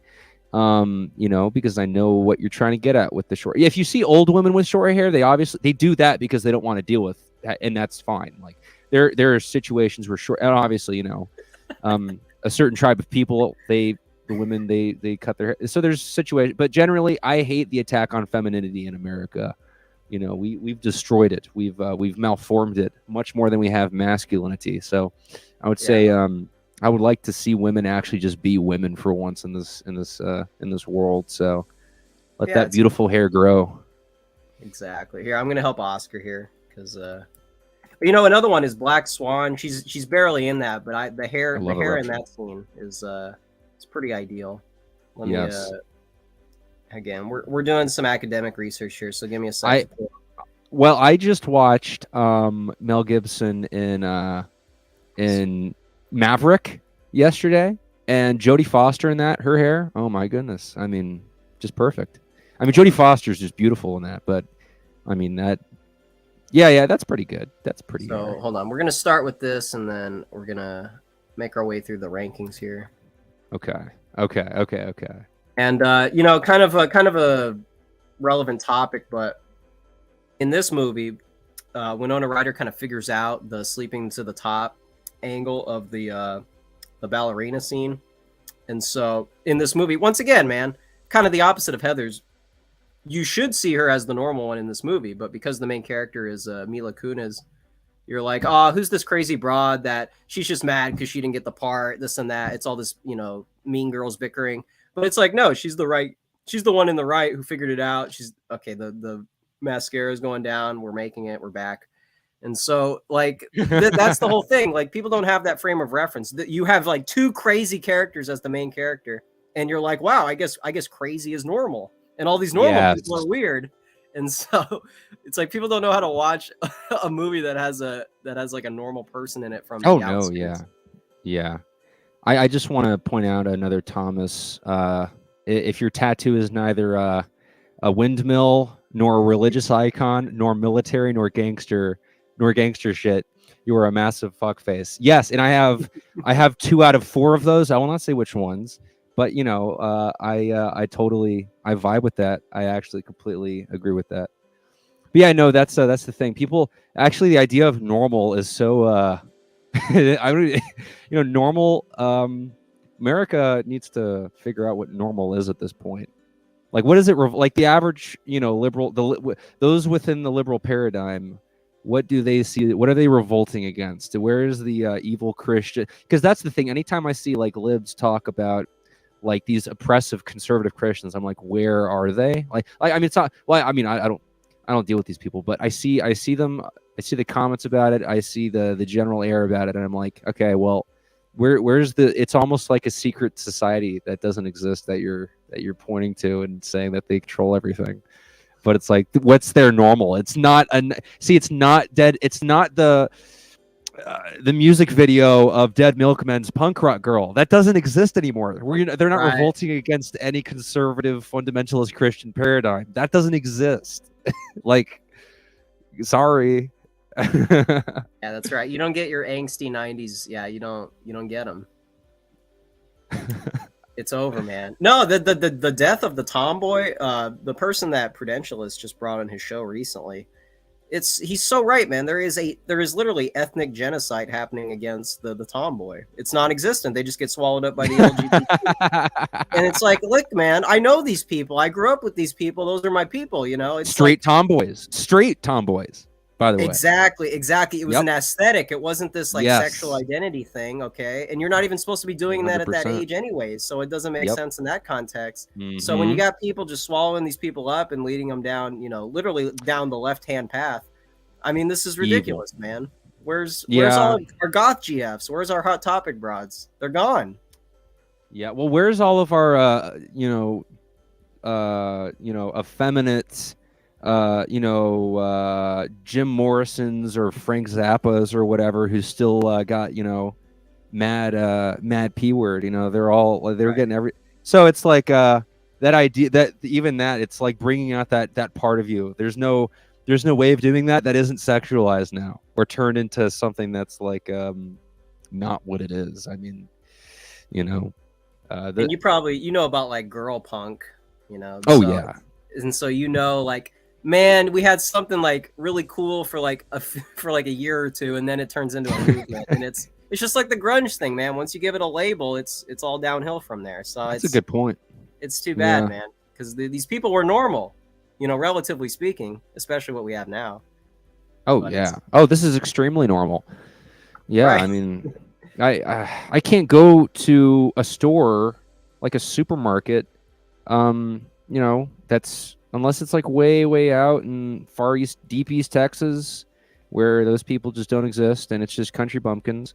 I mean, you're just gonna come across every aesthetic of female, and the further you get into the city, the more you know, scantily clad and covered in bizarre makeup and accessories that they get. It's a normal thing, very normal. This is the normal thing. You know, it's not normal. It's like Pentecostal women like who tie their hair up with a beautiful, nice dress. Well, actually, not. It's like a modest dress. They almost look like they're poor and they don't wear makeup. That's rare. Anytime I see that, I'm like, wow, nice. Like that's actually pretty punk rock. You know? Yeah, that's pretty. Seriously. Fun. No, it is. It's come full circle after the after it reaches an excessive level on the other side of it. Yes. You know, the normal stuff becomes cool. So, no, you get it, man. You get it. Oh yeah, we're back. Yeah, we're literally back, and we're never coming down because we were never down. Yes. So Juliet Lewis, that was another regular in the 90s. Yeah, that's another short hair. You guys are right.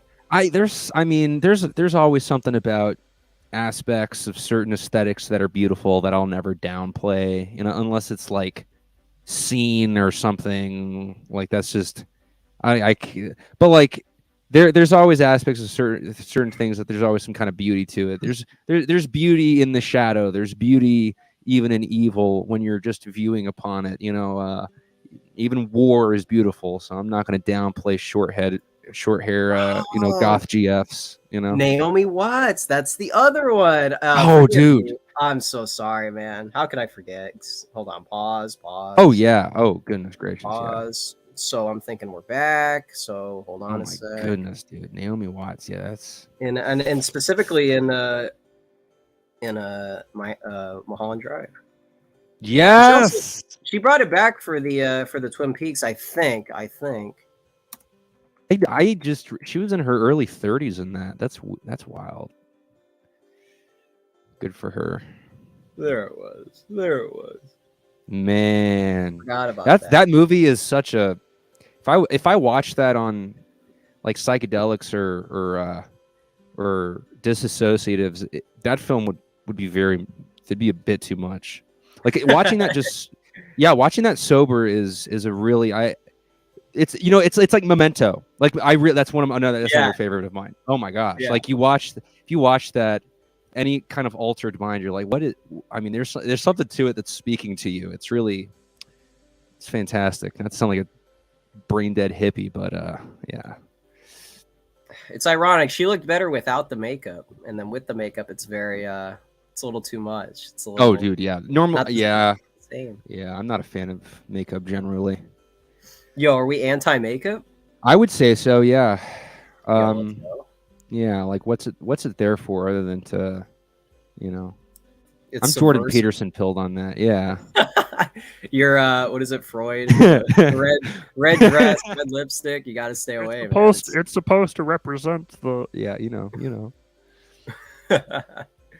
No, there's something that's it's too I don't know, it's illusory. I don't like to be I don't know. I think a woman's beauty should stand on its own. It shouldn't be exemplified by anything. But well, do you remember this scene? It's almost kind of making fun of what you're talking about. But anyways, it's like these really robotic, like 50s style singers, and it's like it's so fake. Not to counter signal the 50s, but this style of like dress up all glamorous for this for some Hollywood executive, really. who that's the real audience there to get all this stuff greenlit. And so it's just so funny to you were just talking about all the getting away from makeup and embracing this minimalist angle. That's perfect. Yes. Yeah. And as Who's That Boer says, Mulholland Drive is an extremely anti-Hollywood film. And yeah, it's basically, if y'all have seen Under the Silver Lake, that's literally almost like just I like that movie, but it's the same guy who made It Follows, a solid filmmaker. It's like this sort of, and I love David Lynch because as anyone who likes him, it's very popular. He never explains his films. He never gets really in depth. He's like, no, the film is explanatory, and it's you experiencing it yourself. So you get to explain it. Like, you're the one. Hey, you bozo, you watched it. You explain it. What did you get out of it? And it's like, yeah, I mean, the film it's a masturbation fantasy of a woman trying to become something that she's not cut out for, and along the way, realizing, like, I mean, all of Hollywood is nothing but literally, like, doing favors to get to basically become a slave. I mean, that's the thing, and that's something. When I've started, so this is something really that I've done more recently is when you look, especially like with during the disease the last few years, Hollywood actors, or especially since like sort of the Trump paradigm, the beginning of Trump, Hollywood actors, anybody from Hollywood, they are the modern slave class. Like, it's just like with the slaves of ancient Rome. There were actors, they were all slaves. There's obviously, like, there's this allure of fame, but ultimately you will do everything in the world just to have that fame, just to be in the spotlight. It's literally like being a prostitute. They're the exact same job. And so Mulholland Drive just sheds light on that. It's kind of amazing because it's like, well, it's a movie from a guy, who's worked in Hollywood, who's seen all this. But David Lynch is insane. I mean, he's never trying to give. He's not really on a mission. He's just making art. But I don't know. It's and the entire movie has a very disassociating effect. You feel like you're in this really bizarre dream world. But that's just Lynch,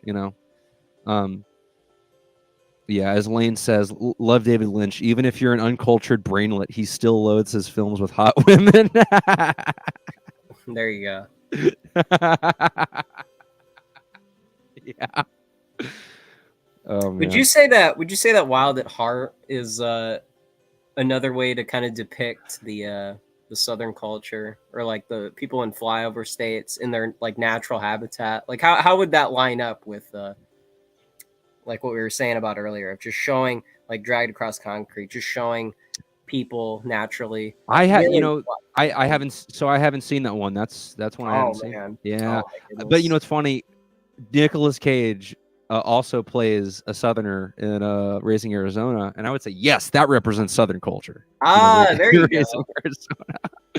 No, I mean, what is the idea? So what is the idea behind that? Okay, well, okay. There's like the description is pointless. Don't even read what the movie's about. Oh, okay. It's not even close. Okay, so Nicolas Cage gets out of jail. I forget for what. I think a robbery gone wrong. And so they're literally just driving around the South, just driving around. He's got this Elvis impersonation, so that's how he talks. Love it.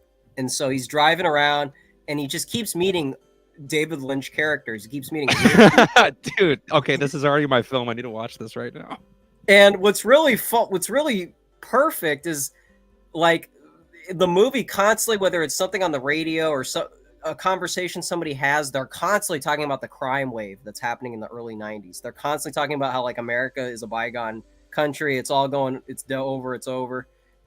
But like, these two characters are from the 50s. Like I said, it's an Elvis impersonator, and what is her name? Laura Dern is like the Southern Belle from another time period. And so they're driving past like all this decadence in America, and it's in the South specifically. And they're just like, wow, man, what why does this place look like a nightmare? You know, what happened to this place? And so it all kind of comes to a head when they meet Willem Dafoe, who's kind of the embodiment of all the stuff they've been hearing about when they travel from state to state. And so it's literally like it's a trip across America that turns into a nightmare because it's in the middle of the 90s crime wave. Yes. No, yeah, I mean, literally, like, crime was at its peak in 1990, 1991, 92. That really, I mean, that was at the peak of, Texas was synonymous with meth. East Texas, up until probably I was like a little kid, it's gotten a lot. I mean, that's the thing, is it better? I would say Texas has gotten better. The small towns in East Texas that my family is from has died off, and the cities have just become California. So it's like, okay, well, I guess Texas isn't better. It's just different. Yeah, I need to watch that. I do got to say, if I had to critique anything in it, this is one of the worst looks. And I don't know, man. I just can't defend it. I can't defend it, especially because it's this actress. But I just can't do it. So it took me out of the movie. As far as all right. So let me. First question: is she Hispanic or Mediterranean? I forget. Someone in chat, please. So okay, so if she is, I'm fine with it because what it is, it's this. It was that era. It was like a Hispanic or something, maybe a med girl, and she's dyeing her hair, trying to. Yeah, Rossellini, is that her? Yeah, she's a med, So she's trying to look, sexy and modern, and so she like dyes her hair blonde. I get it. I almost I don't know. I kind of like it. I don't know. There's something weird there. I dig it. It felt like half Italian, half Swedish. So she's half Italian, half Swedish from. Okay, there you go. There's the combination. But it is such a betrayal. It is such. When you have the context, I just feel like it goes too far. It goes. Ingrid Bergman's daughter. Wait, legit? Real? I didn't. For real? No, she was absolutely stunningly beautiful. I mean, wait a second. Pause. Yeah. No. Real?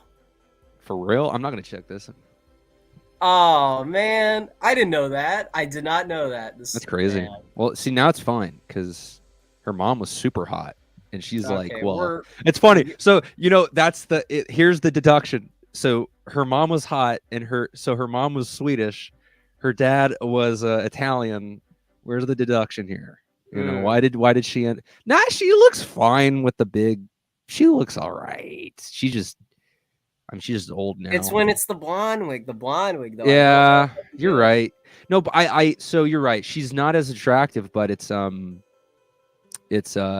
understand the idea behind it. And I almost am attracted to that artistically attracted to that idea of this like med or something trying to be 90s and edgy.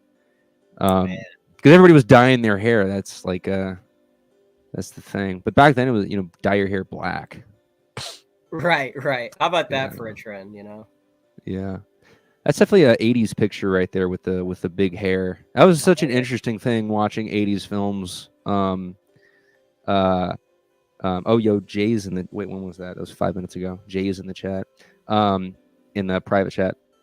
Wait, Mr. Burden. What was the scandal with the Pope? Pope. Pope and scandal in the same sentence. No, guys. Wait a second, please. Don't let my worlds collide like that. You can't do this. I'm gonna stand by the Pope. He's pretty. He's handling it. Hold on. There was one picture I sent to my friend. Hold on, I'm gonna have to find that. With all the based Pope stuff, with all the based things. Yeah, that was the one. Yes, yeah. Nah, dude, it's a psyop, man. I'm telling you. I know. Well, you know what it is? It's a Freemason Protestant psyop, as like the history of America. But we can't get into that. No. My Protestant friends, I can't do this. I can't do this to them. Well, see, all the Prots and the Orthos, and then even like the more perennial types who love American history, they can't let go of the fact that Freemasonry is very, very involved in American history, whether you like it or not. Wait a second, And Lane. Freemasons do not like Catholics. So hold on a second, Lane. You're telling me this for the first time. Wait a second. No, wait a second. Oh, we got Jay Burden in the. Oh my goodness. So, remember when I said that we were back? Yeah, get Boyden up in here. Get Boyden up in here. Hold on, I got it. Hold on, I got it. My boy Jay. I'm drinking this this barrel aged Cabernet. Some good stuff. It's really strong. I was not expecting it to be this strong, but it is. Delicious. Wait a second. No, dude, I'm just seeing. You're going deep. You're going deep in the archives, the early life archives. I don't know what Lane's talking about. I don't know what dude, Lane is just leave him alone, man. They're just Italian, okay? He's an anti-papist. Just please, man. Just please. Okay. Please. Okay. Papa. It's time for a real party here. Boyden. Let's go. Hey, can you guys hear me? Yes. There we go. Yes. Hey, no audio difficulties this time, bub. Okay. Don't even tell me about that. Post the article, Lane. Don't be spewing all these mixed signals here, okay? Yeah, Lane's gonna post it. I know you. So you grew up Catholic, I would assume, right? With me? With both sides of your family being of Catholic descent, yes. right? Okay. Yes. Oh, okay. Yeah. That was the G. Yeah. Hey, you know what's kind of a recent discovery is I was joking with Jay about the. Okay, first of all, Avril Lavigne is a force against modernity. We'll get to that in a second, but she also has a cat because she did her fourth album. She did her first religious song, and then she revealed that she had this really religious upbringing, and that reminded me of the Britney Spears arc where she converted to Catholicism. So American pop is papacy pilled. It's we are defending Vatican II. So I feel like it's the one arc for a star who's slightly flagging is to basically try to rejuvenate it by going gospel. Like a hot take, that's what you see Kanye doing. But if you look back into it, Kanye too. There you go. Even Jerry Lee Lewis tried it. It's a tradition. Well, my favorite one is Cat Stevens when he became a Muslim. Oh, excuse me, Yusuf Islam. Yeah. And he's the only person that actually I mean it's totally fine because Cat Stevens is a freaking boss. That's essential 1970s fun folk music. So he can be whatever bizarro cult he wants. But yeah, that was an interesting one. He went from Buddhist Hollywood, Zen Buddhist type, 60s Buddhist type to a full on Muslim. So. Who's that viewer? We're not counter signaling golden age of Hollywood actresses. We're just not doing it. Not on this show. Not anytime soon. So, I would advise you to retract that comment. Or we're not doing that here. It's just not. It's not appropriate. Yeah, it's unbecoming, really. It's also anti-American. Let me see. I wanna catch up because there was so much. Oh no. Just no anti-papal sentiment, please. Thomas's comment. The last Thomas comment, if you can find it. Okay, one sec. Oh my goodness. You're my favorite contributor to this chat. Please don't read out loud. Oh no. Okay. Oh wait, yeah, I did control. Okay. Let me see. So is it the one about meds? No. I think it's after that. Oh man. Wait. It's when we were talking about the Pope. Oh, okay. I'm so sorry. I just have to take a break for a second. No, yeah. Yeah, Thomas comments are some of the most palpable. Like, just like don't. That's the thing when you read his when I would read his like tweets in public on my phone, I would like be giggling to myself. If someone asks, is like, you do not want to know. I remember I showed him.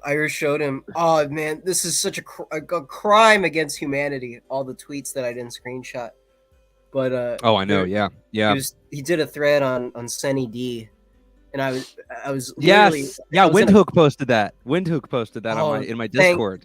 Dude, thank God. I gotta find the whole thing. But I was in a classroom crying, and I was leaning over to my friend. I'm like, I do not care if it is unhealthy. I'm gonna down a whole bottle of Sunny D just to spite. And you don't drink it in the summer. It's you don't drink it in the summer. Yeah. My favorite was the Jar Jar posting arc. That almost killed me because it was both written in like Thomas in Thomas tweet and in Jar Jar, which is the funniest combination. And I had the same thing. I had this like creepy last semester, this like creepy globo homo like corporate responsibility class. And I would sit in that class and just piss myself laughing because it would be Jar Jar Binks on Twitter. Oh, dude, that's got to be. I mean, that's a real interesting world to be in. To be sitting in the ultimate lib paradigms propaganda machines outlet on the youth. Like you're just sitting there having to take that in, and meanwhile, there's someone who's like just a literal revisionist of it. And yeah, it's funny because that class, like I think I was talking to Ace at the time. We literally had slides from the WEF. Like APAC came and brought a bouncy castle to my school. I was like, what the hell is this? Why is like the Israeli flag and APAC showed up with a bouncy castle at a state school? Like this is not a small institution. There's too many layers to this. There's too many layers to this evil. This is too much. Well, I mean, and it just perpetuates. I love it, dude. Ace here he's just going hysterical. Oh man, that's so funny. No, it's yeah. Lady Shallot says, yeah, Thomas is a force of nature. He truly is. Hopefully I can meet him soon. He's yeah. In this house, we respect America. With the bouncy castle. No, it's who is I'm sorry. who is the king who expelled them? It's because they had all the bouncy castles. It's in the French. 183 individual kings. Like, I mean, look, those guys have bouncy castles. We gotta get them out. Bro, this is unheard of. Please, we gotta do something. Misa was just following orders.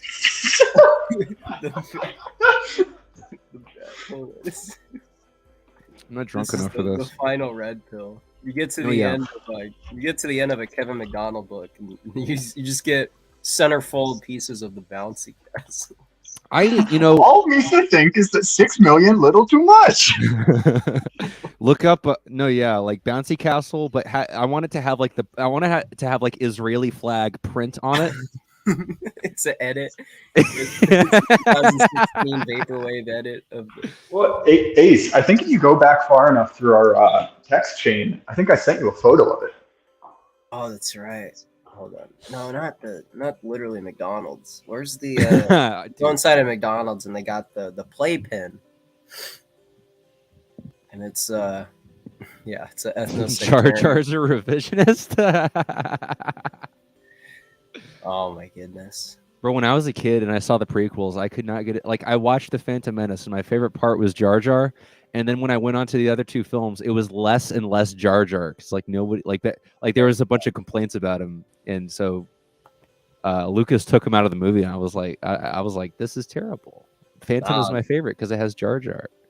Nah, it's a very Zoomer thing. I can't, as bad as the prequels are, I can't counter signal. I'm gonna have to say it's better than the original trilogy, just for generation's sake alone. Thank you.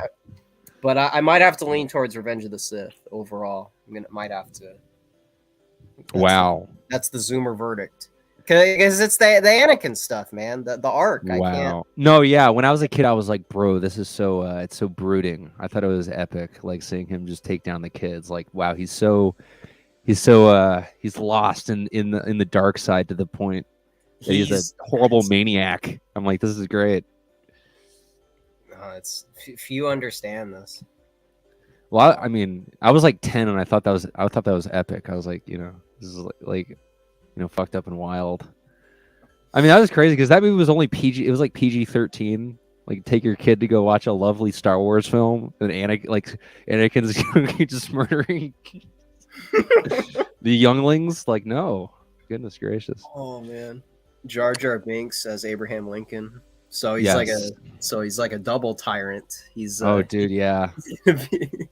The what is it? Thomas DiLorenzo needs to write his next book about the secret relationship between the Sith and the yes, and the Union. There you go. Thank you. Dude, it's the worst of both worlds. Oh yeah, George Lucas is actually a secret neo Confederate supporter. It's the what is it? What are those movies? The Lost Cause movies? Oh, we're back in like the 19-teens or whatever. Or... Yeah. Oh my god. It was like something of America. Oh man. This is what I want to do with like Disney and Nickelodeon and Cartoon Network, but yeah, if we could combine the right Hegelian thought into Star Wars and Civil War revisionism, that can also be a play. Yeah. Jay, what films and or shows should the dissident right make revisionist history out of, or what revisionist history should we put into media to make let me tell you, Bible Man, that's actually a secret analogy for Cromwell. They don't want you to know it, but it's true. Oh yeah, perfect. Yeah, 100%. Bob the Tomato. That's just one of them on. Well, VeggieTales is Catholic, is it not? Is it? I always thought it was kind of squishy, non-denom stuff, but non-denom? Is it more now? Is it Mormon? No, definitely not. Okay. You get 40. They're from Minnesota. There are no Mormons in Minnesota, based off of my no knowledge and baseless preconceptions. Well, I remember you were talking to Ryan about the law that Mormons had to avoid.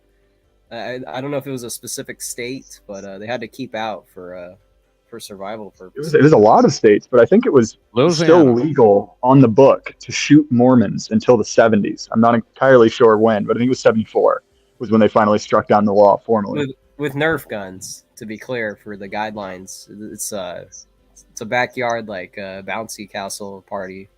Yes, of course. Right. Is there a vegetable pope? I guess that determines the denomination. The VeggieTales papacy. What councils did they have after the First Vatican? Yeah, who knows? No, I honestly, I gotta be honest. I miss VeggieTales. I missed it. Yeah. It was but I did catch themes, so we're good. This is a deep cut, but I'm not sure if you guys know this, but kind of during the mid 2000s, like after like the really big VeggieTales hits had already been made, they made a series of VeggieTales cover albums. So like VeggieTales does the 70s, VeggieTales does country. And so if you want the cast of VeggieTales to sing you Achy Breaky Heart, you can find that on Spotify right now. I'm not going to say I recommend it, but it's worth it for novelty, if nothing else. Okay. Yeah. See, we were bashing the serials of like American Excess, but I think this is appropriate. Yeah, here we go. The Art of Silliness. Yeah, we're back. We got pompadours. Okay. Yeah. Nah, this is how we win. Seriously, you take control of the culture, of the art. Oh, here we go. 80s. We got the Miami. No, that is true. No, do you guys remember that? What was that? Angry Birds movie? Or no. It was the Angry Birds movie. That it was either that or some movie. It was like based off some bullshit, but it was like secretly reactionary. Like these birds were flying onto this island and they were trying to kick them out, and it was like a clear allegory for the migrant crisis in Europe. Can someone in the Okay. chat will know this? Like someone in the chat will let me find it. I think it is Well, the Angry Birds movie. You guys remember that? You guys remember Maybe that movie Flappy Mother? Bird, Mother. Wait, sorry. Go ahead. Remember Mother? This was like an artsy movie. Remember this? It was like a horror film, right? Yeah, pretty Or much. wait, no. It was Jennifer. Yeah, Lawrence. Yeah, no, sorry. I was thinking of another one called Mama. No, yeah, I know Mother. Oh, I know yeah, Mother. It's like a biblical film. It's like biblical allegory. Yeah. Yeah, it's biblical, but like when it first started, like popping off, all the people coming up to the house, I thought that was immigration because it was so. I don't know if he was thinking on that level, but obviously, there's the religious angle is more relevant. But Yeah. it was a confusing movie for me because I didn't know what specific angle they were going for.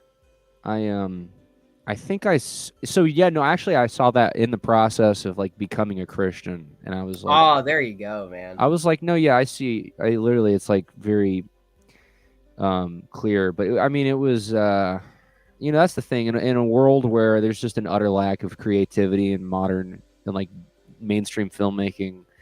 It's kind of nice to see an art house film with decent enough mainstream actors playing out like stories in the Bible and basically like ripping on how horrible women are at they're chaotic and they should stay in the house. So it's like kind of a perfect film. It came out like what 2018 2017, so Is it?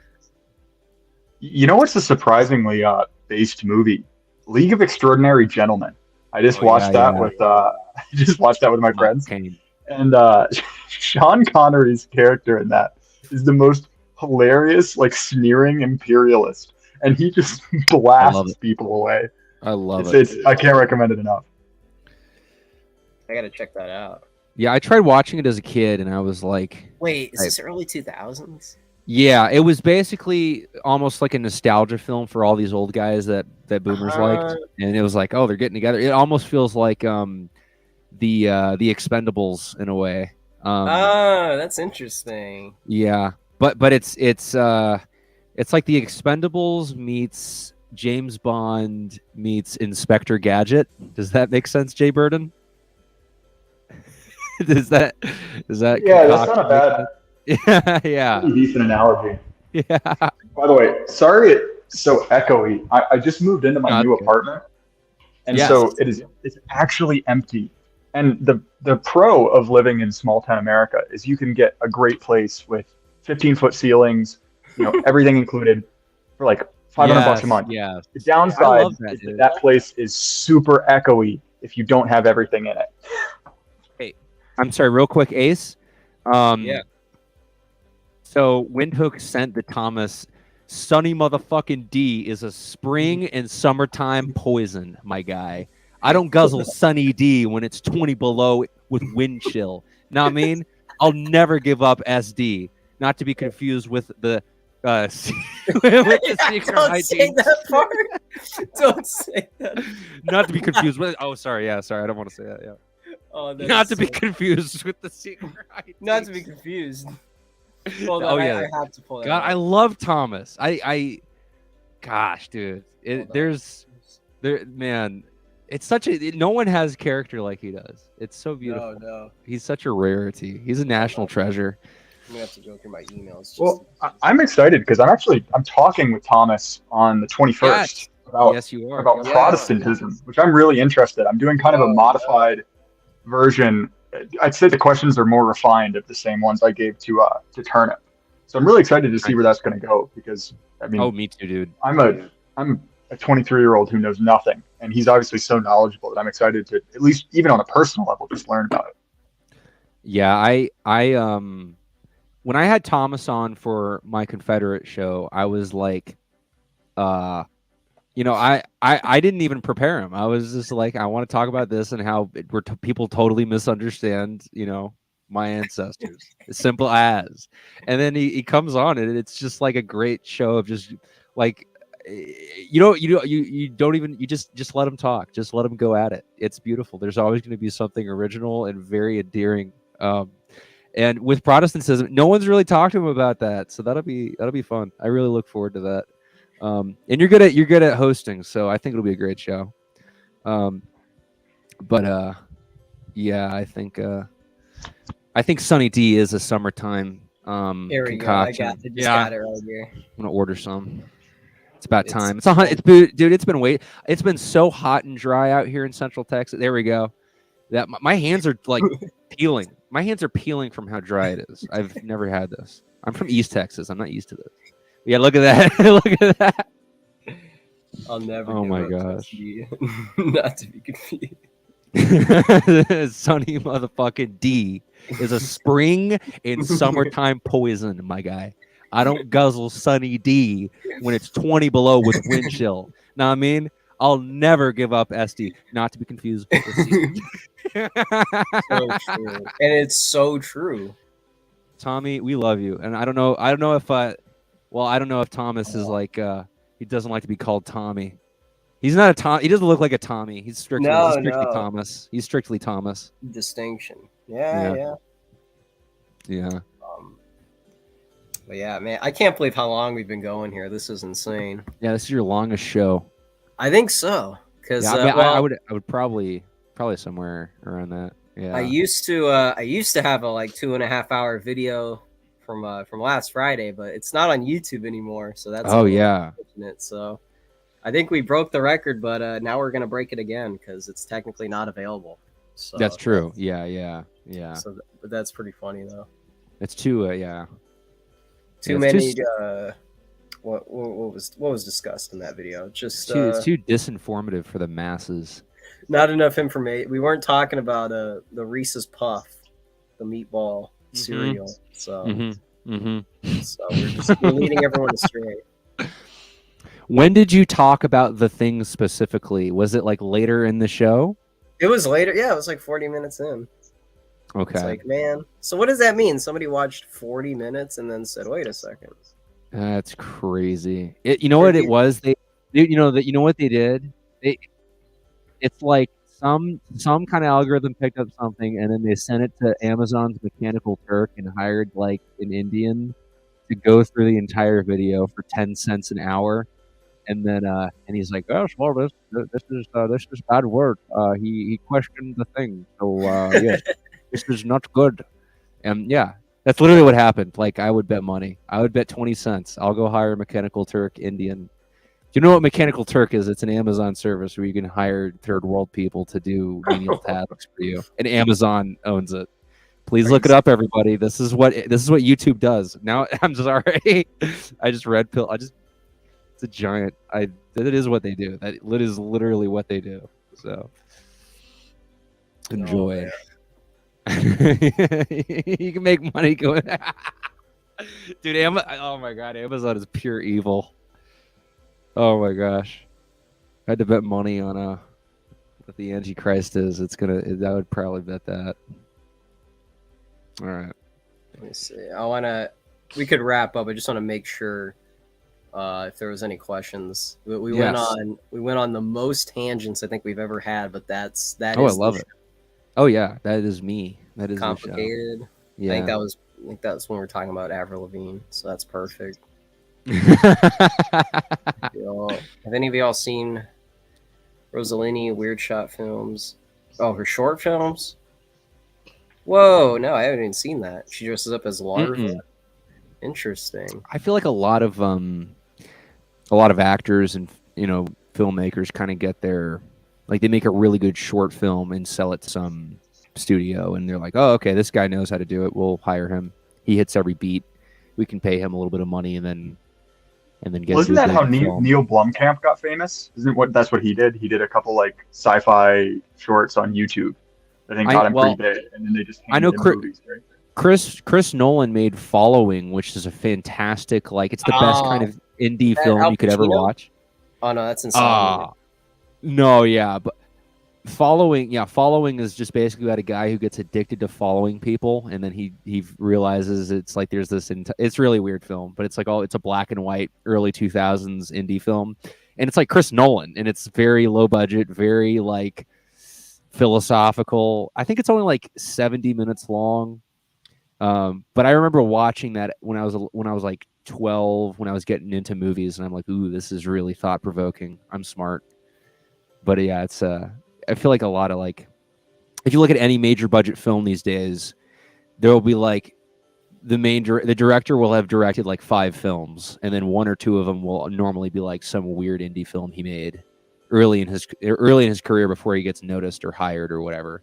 Unlike back in the day where it was like you almost just made a film every year or every 6 months. Like people, like directors were like working constantly, making all kinds of stuff. But there's no need for that anymore, I guess, unless you work for Netflix. You know, once Netflix crashes, I don't know where the quality low budget films are going to come from. Once the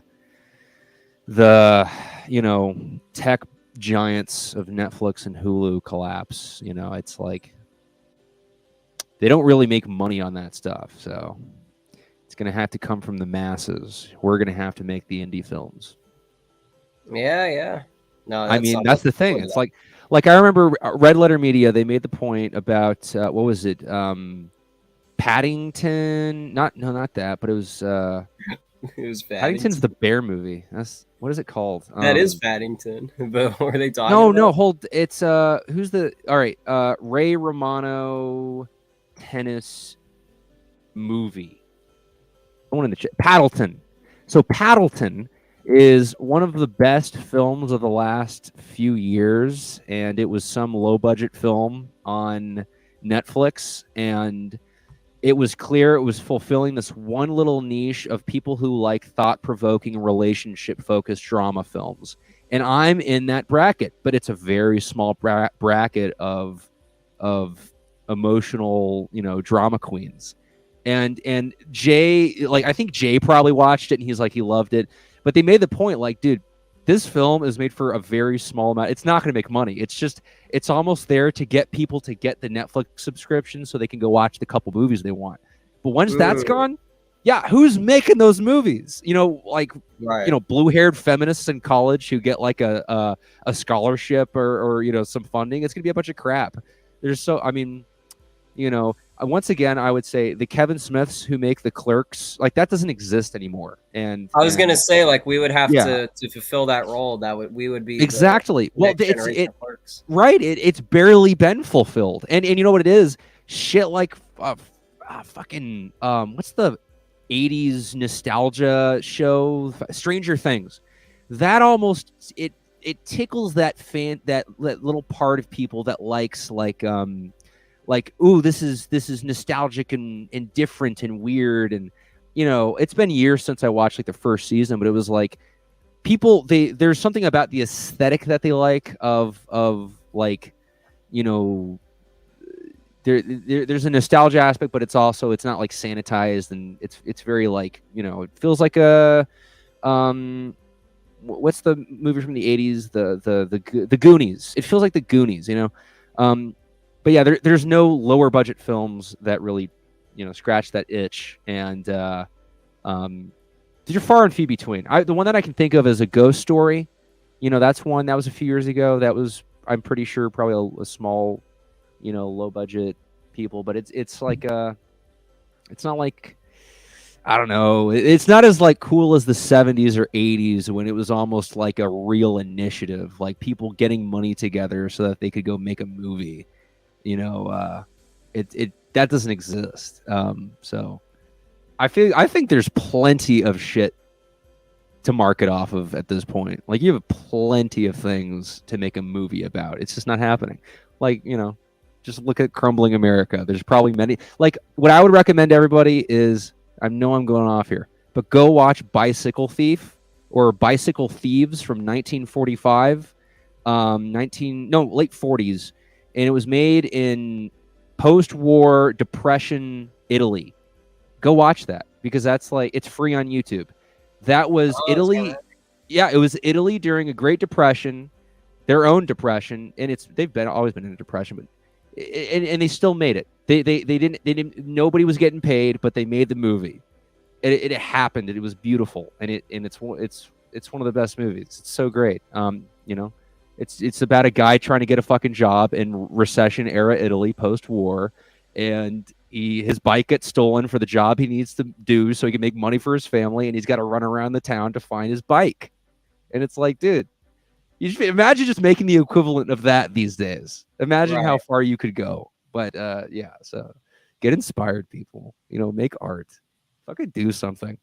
Because nobody's doing shit these days. Nobody. All you have is fucking the 40th Marvel movie. You know, it's all candy.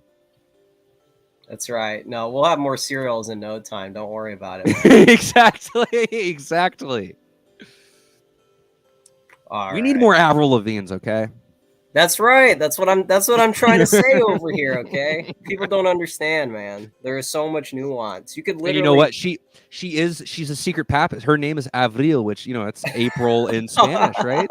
So she's there you go. So we're back. We're back. We were never down. Man, thank God. All right. Here. These comments, man. Yeah. Some of This the is best. high IQ. I guarantee you this is the highest IQ stream on YouTube right now. All right. I bring it down a bit, but it's still probably in the 120s. Yeah, what did you Yeah, Brian, put it on the watch list. Yeah, what was the movie again? Let me So Bicycle Thief. One second. Bicycle Thieves. Yeah, 1948. So I'm a big econ history fan, and Italy has always been in a Great Depression since its formation in like the 1820s. Italy has always sucked. And so when you live in a world where everything sucks and it's post-war and everybody hates you and there's no jobs, it really, because there was this artistic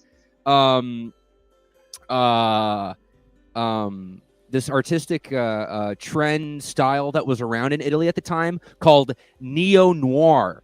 And it was literally the idea of taking like low-class people and putting them in films because nobody had any money and they needed actors. And so the main character in this film is like an illiterate factory worker who, after the film, went back to working in a factory, and everybody thought he was rich because he was in a movie, but he's like, nah, I made like the equivalent of $100. Like, and so he couldn't find any work in factory jobs later on because they thought he was rich and he was hiding his money. And then he couldn't get in any movies afterwards, so he died dirt poor. And so this movie not only encapsulates a certain feeling of a certain time that was just full on like struggle and pulling together and fighting against, you know, poverty, but the very actors in the film lived in that poverty. Yeah. Fucking, this is one of the best things you could ever watch if you want to I mean, I can't even put it into words. I'm a fucking, you know, I'm a fat American. I have nothing. I'm not on the level of how beautiful that film is. I really recommend that to everybody. And again, free on YouTube. You know, beautiful. No, thank Go you. watch. I'll check it out for sure.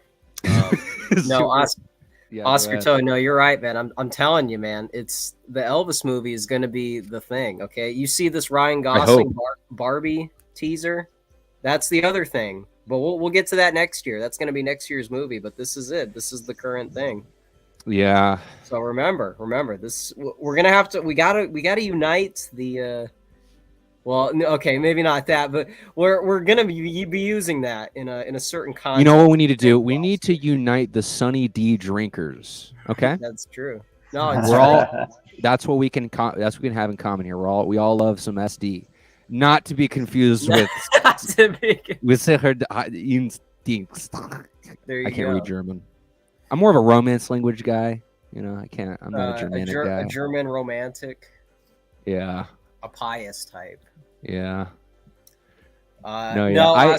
We are disavowing the musical Joker if that's real. Or, see, you got to pick your battles, okay? I'm sorry, real quick. Right. Who's that boor? He says Italian neo-realism. I think that's what it was. And neo-noir was like, it falls under that. But no, he's 100% right. That's it. Italian neo-realism. That is the artistic movement. That's what I was talking about. Thank you. Who's that boor? Well, I have 1 point to add, and then I'm probably gonna need to step out so I can prep for my show at 10. Okay. How's that for a plug? But so it reminds me very much of why, if you look at essentially like poet laureates by state, right? The amount of renowned American authors that live in the deepest shithole states of the South. I say that with love. You know, Mississippi, Louisiana, are incredibly overrepresented. And I think it's because, oh, am I roboting? No, you're good. You're good. Go ahead. Oh, good. Okay, sorry. Again, new apartment, new Wi-Fi. So, but kind of that same idea where it's like you do need that kind of just intense personal suffering, that kind of like economic suffering in order to create. And obviously it's not one to one. You don't need to, this many units of pain produces this much great art, but it does seem to improve it. You know, that when you're limited, you kind of are forced to be more creative.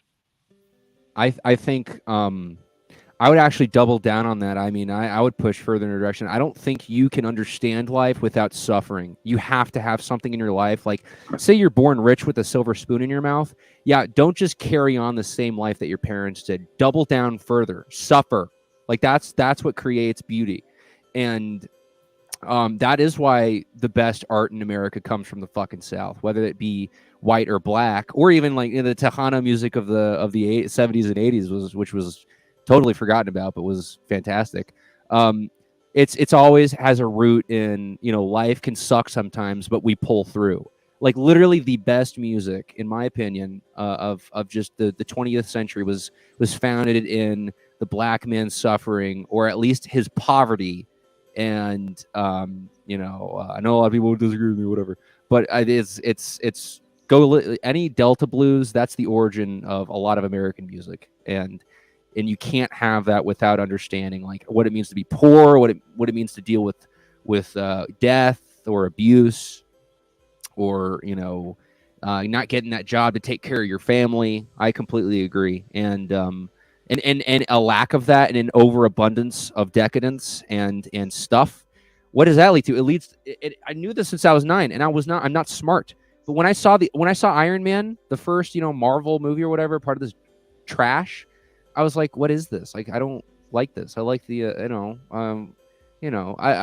think I liked, you know, the Dark Knight more or whatever when I saw Inception.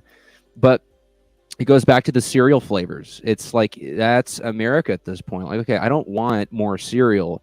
I want to be in a knife fight. Okay, I want to starve a bit. Okay, that's where that's where stories are made. Okay, you know, whenever I'm like going through a hard day's work, I almost like get in a music writing mood, like in a poetry writing mood, because I'm like, man, I could write some good ass like tunes right now, because I like it starts hitting you, like talking about your life, like the steps you take to get by, you know.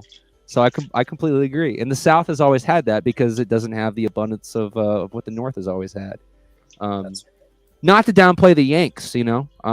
They made everything, whatever. But yeah, I like that. I agree.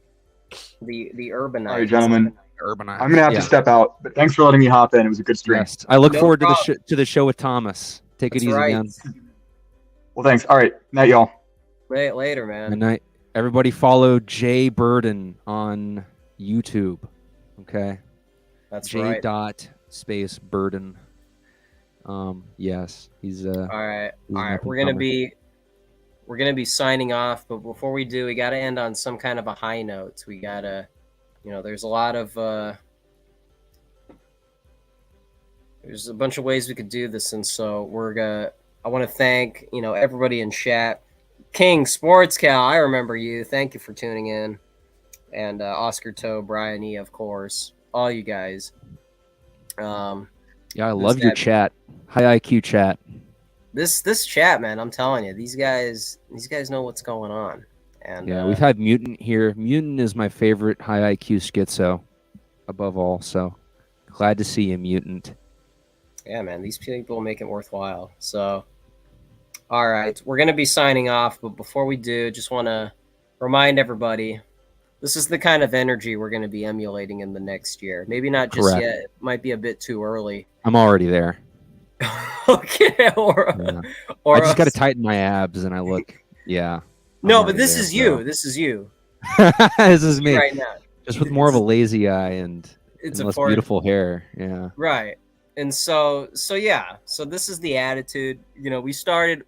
The stream started with asking what kind of cereal that Adolf Hitler would eat, and so I feel like the only way to really end is to do this. So thank you everybody for tuning in. I really appreciate it.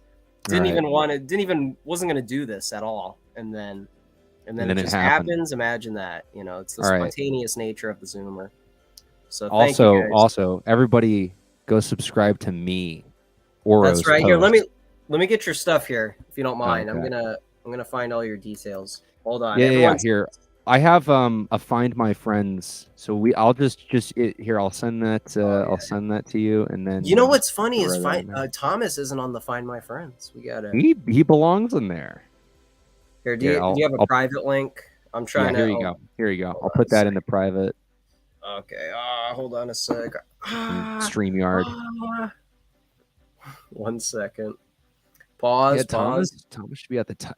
I mean, he's like he's almost what like he's almost the adhesive that glues the entire dissident right together, regardless of their background. It's Man. like, I mean, from BAP to to Quinones show to AA to me to you, he's like everywhere. He's what everybody loves. So There's Oros, yeah. and then I'll put my Discord in there. It was popping off relatively recently, so Nice.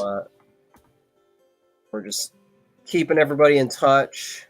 Zoomers on standby. Yeah. All right. Well, thank you, everyone. I'm gonna look at all the chats to see. That's right. Yeah, we love talking movies and the right Hegelian perspective. That's how it started. That's how it Yeah. started. So thank you. Always Austin. starts with Hegel, it seems. It always hey, it is the Thank you, cyclical Oscar. nature You as well.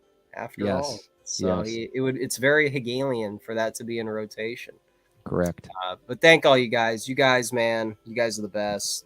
Always thinking about all of you, all the usernames. So thank you guys. I appreciate your 2 cents. And thank you, Oros, for tuning in and wanting to. Of course. That was a pitch in lovely there. conversation. Always a pleasure, man. Thank you so much. All right. We're gonna scram. We're gonna get out. So thank you guys. One final time. Have a great rest of your evening. Night Lane. Now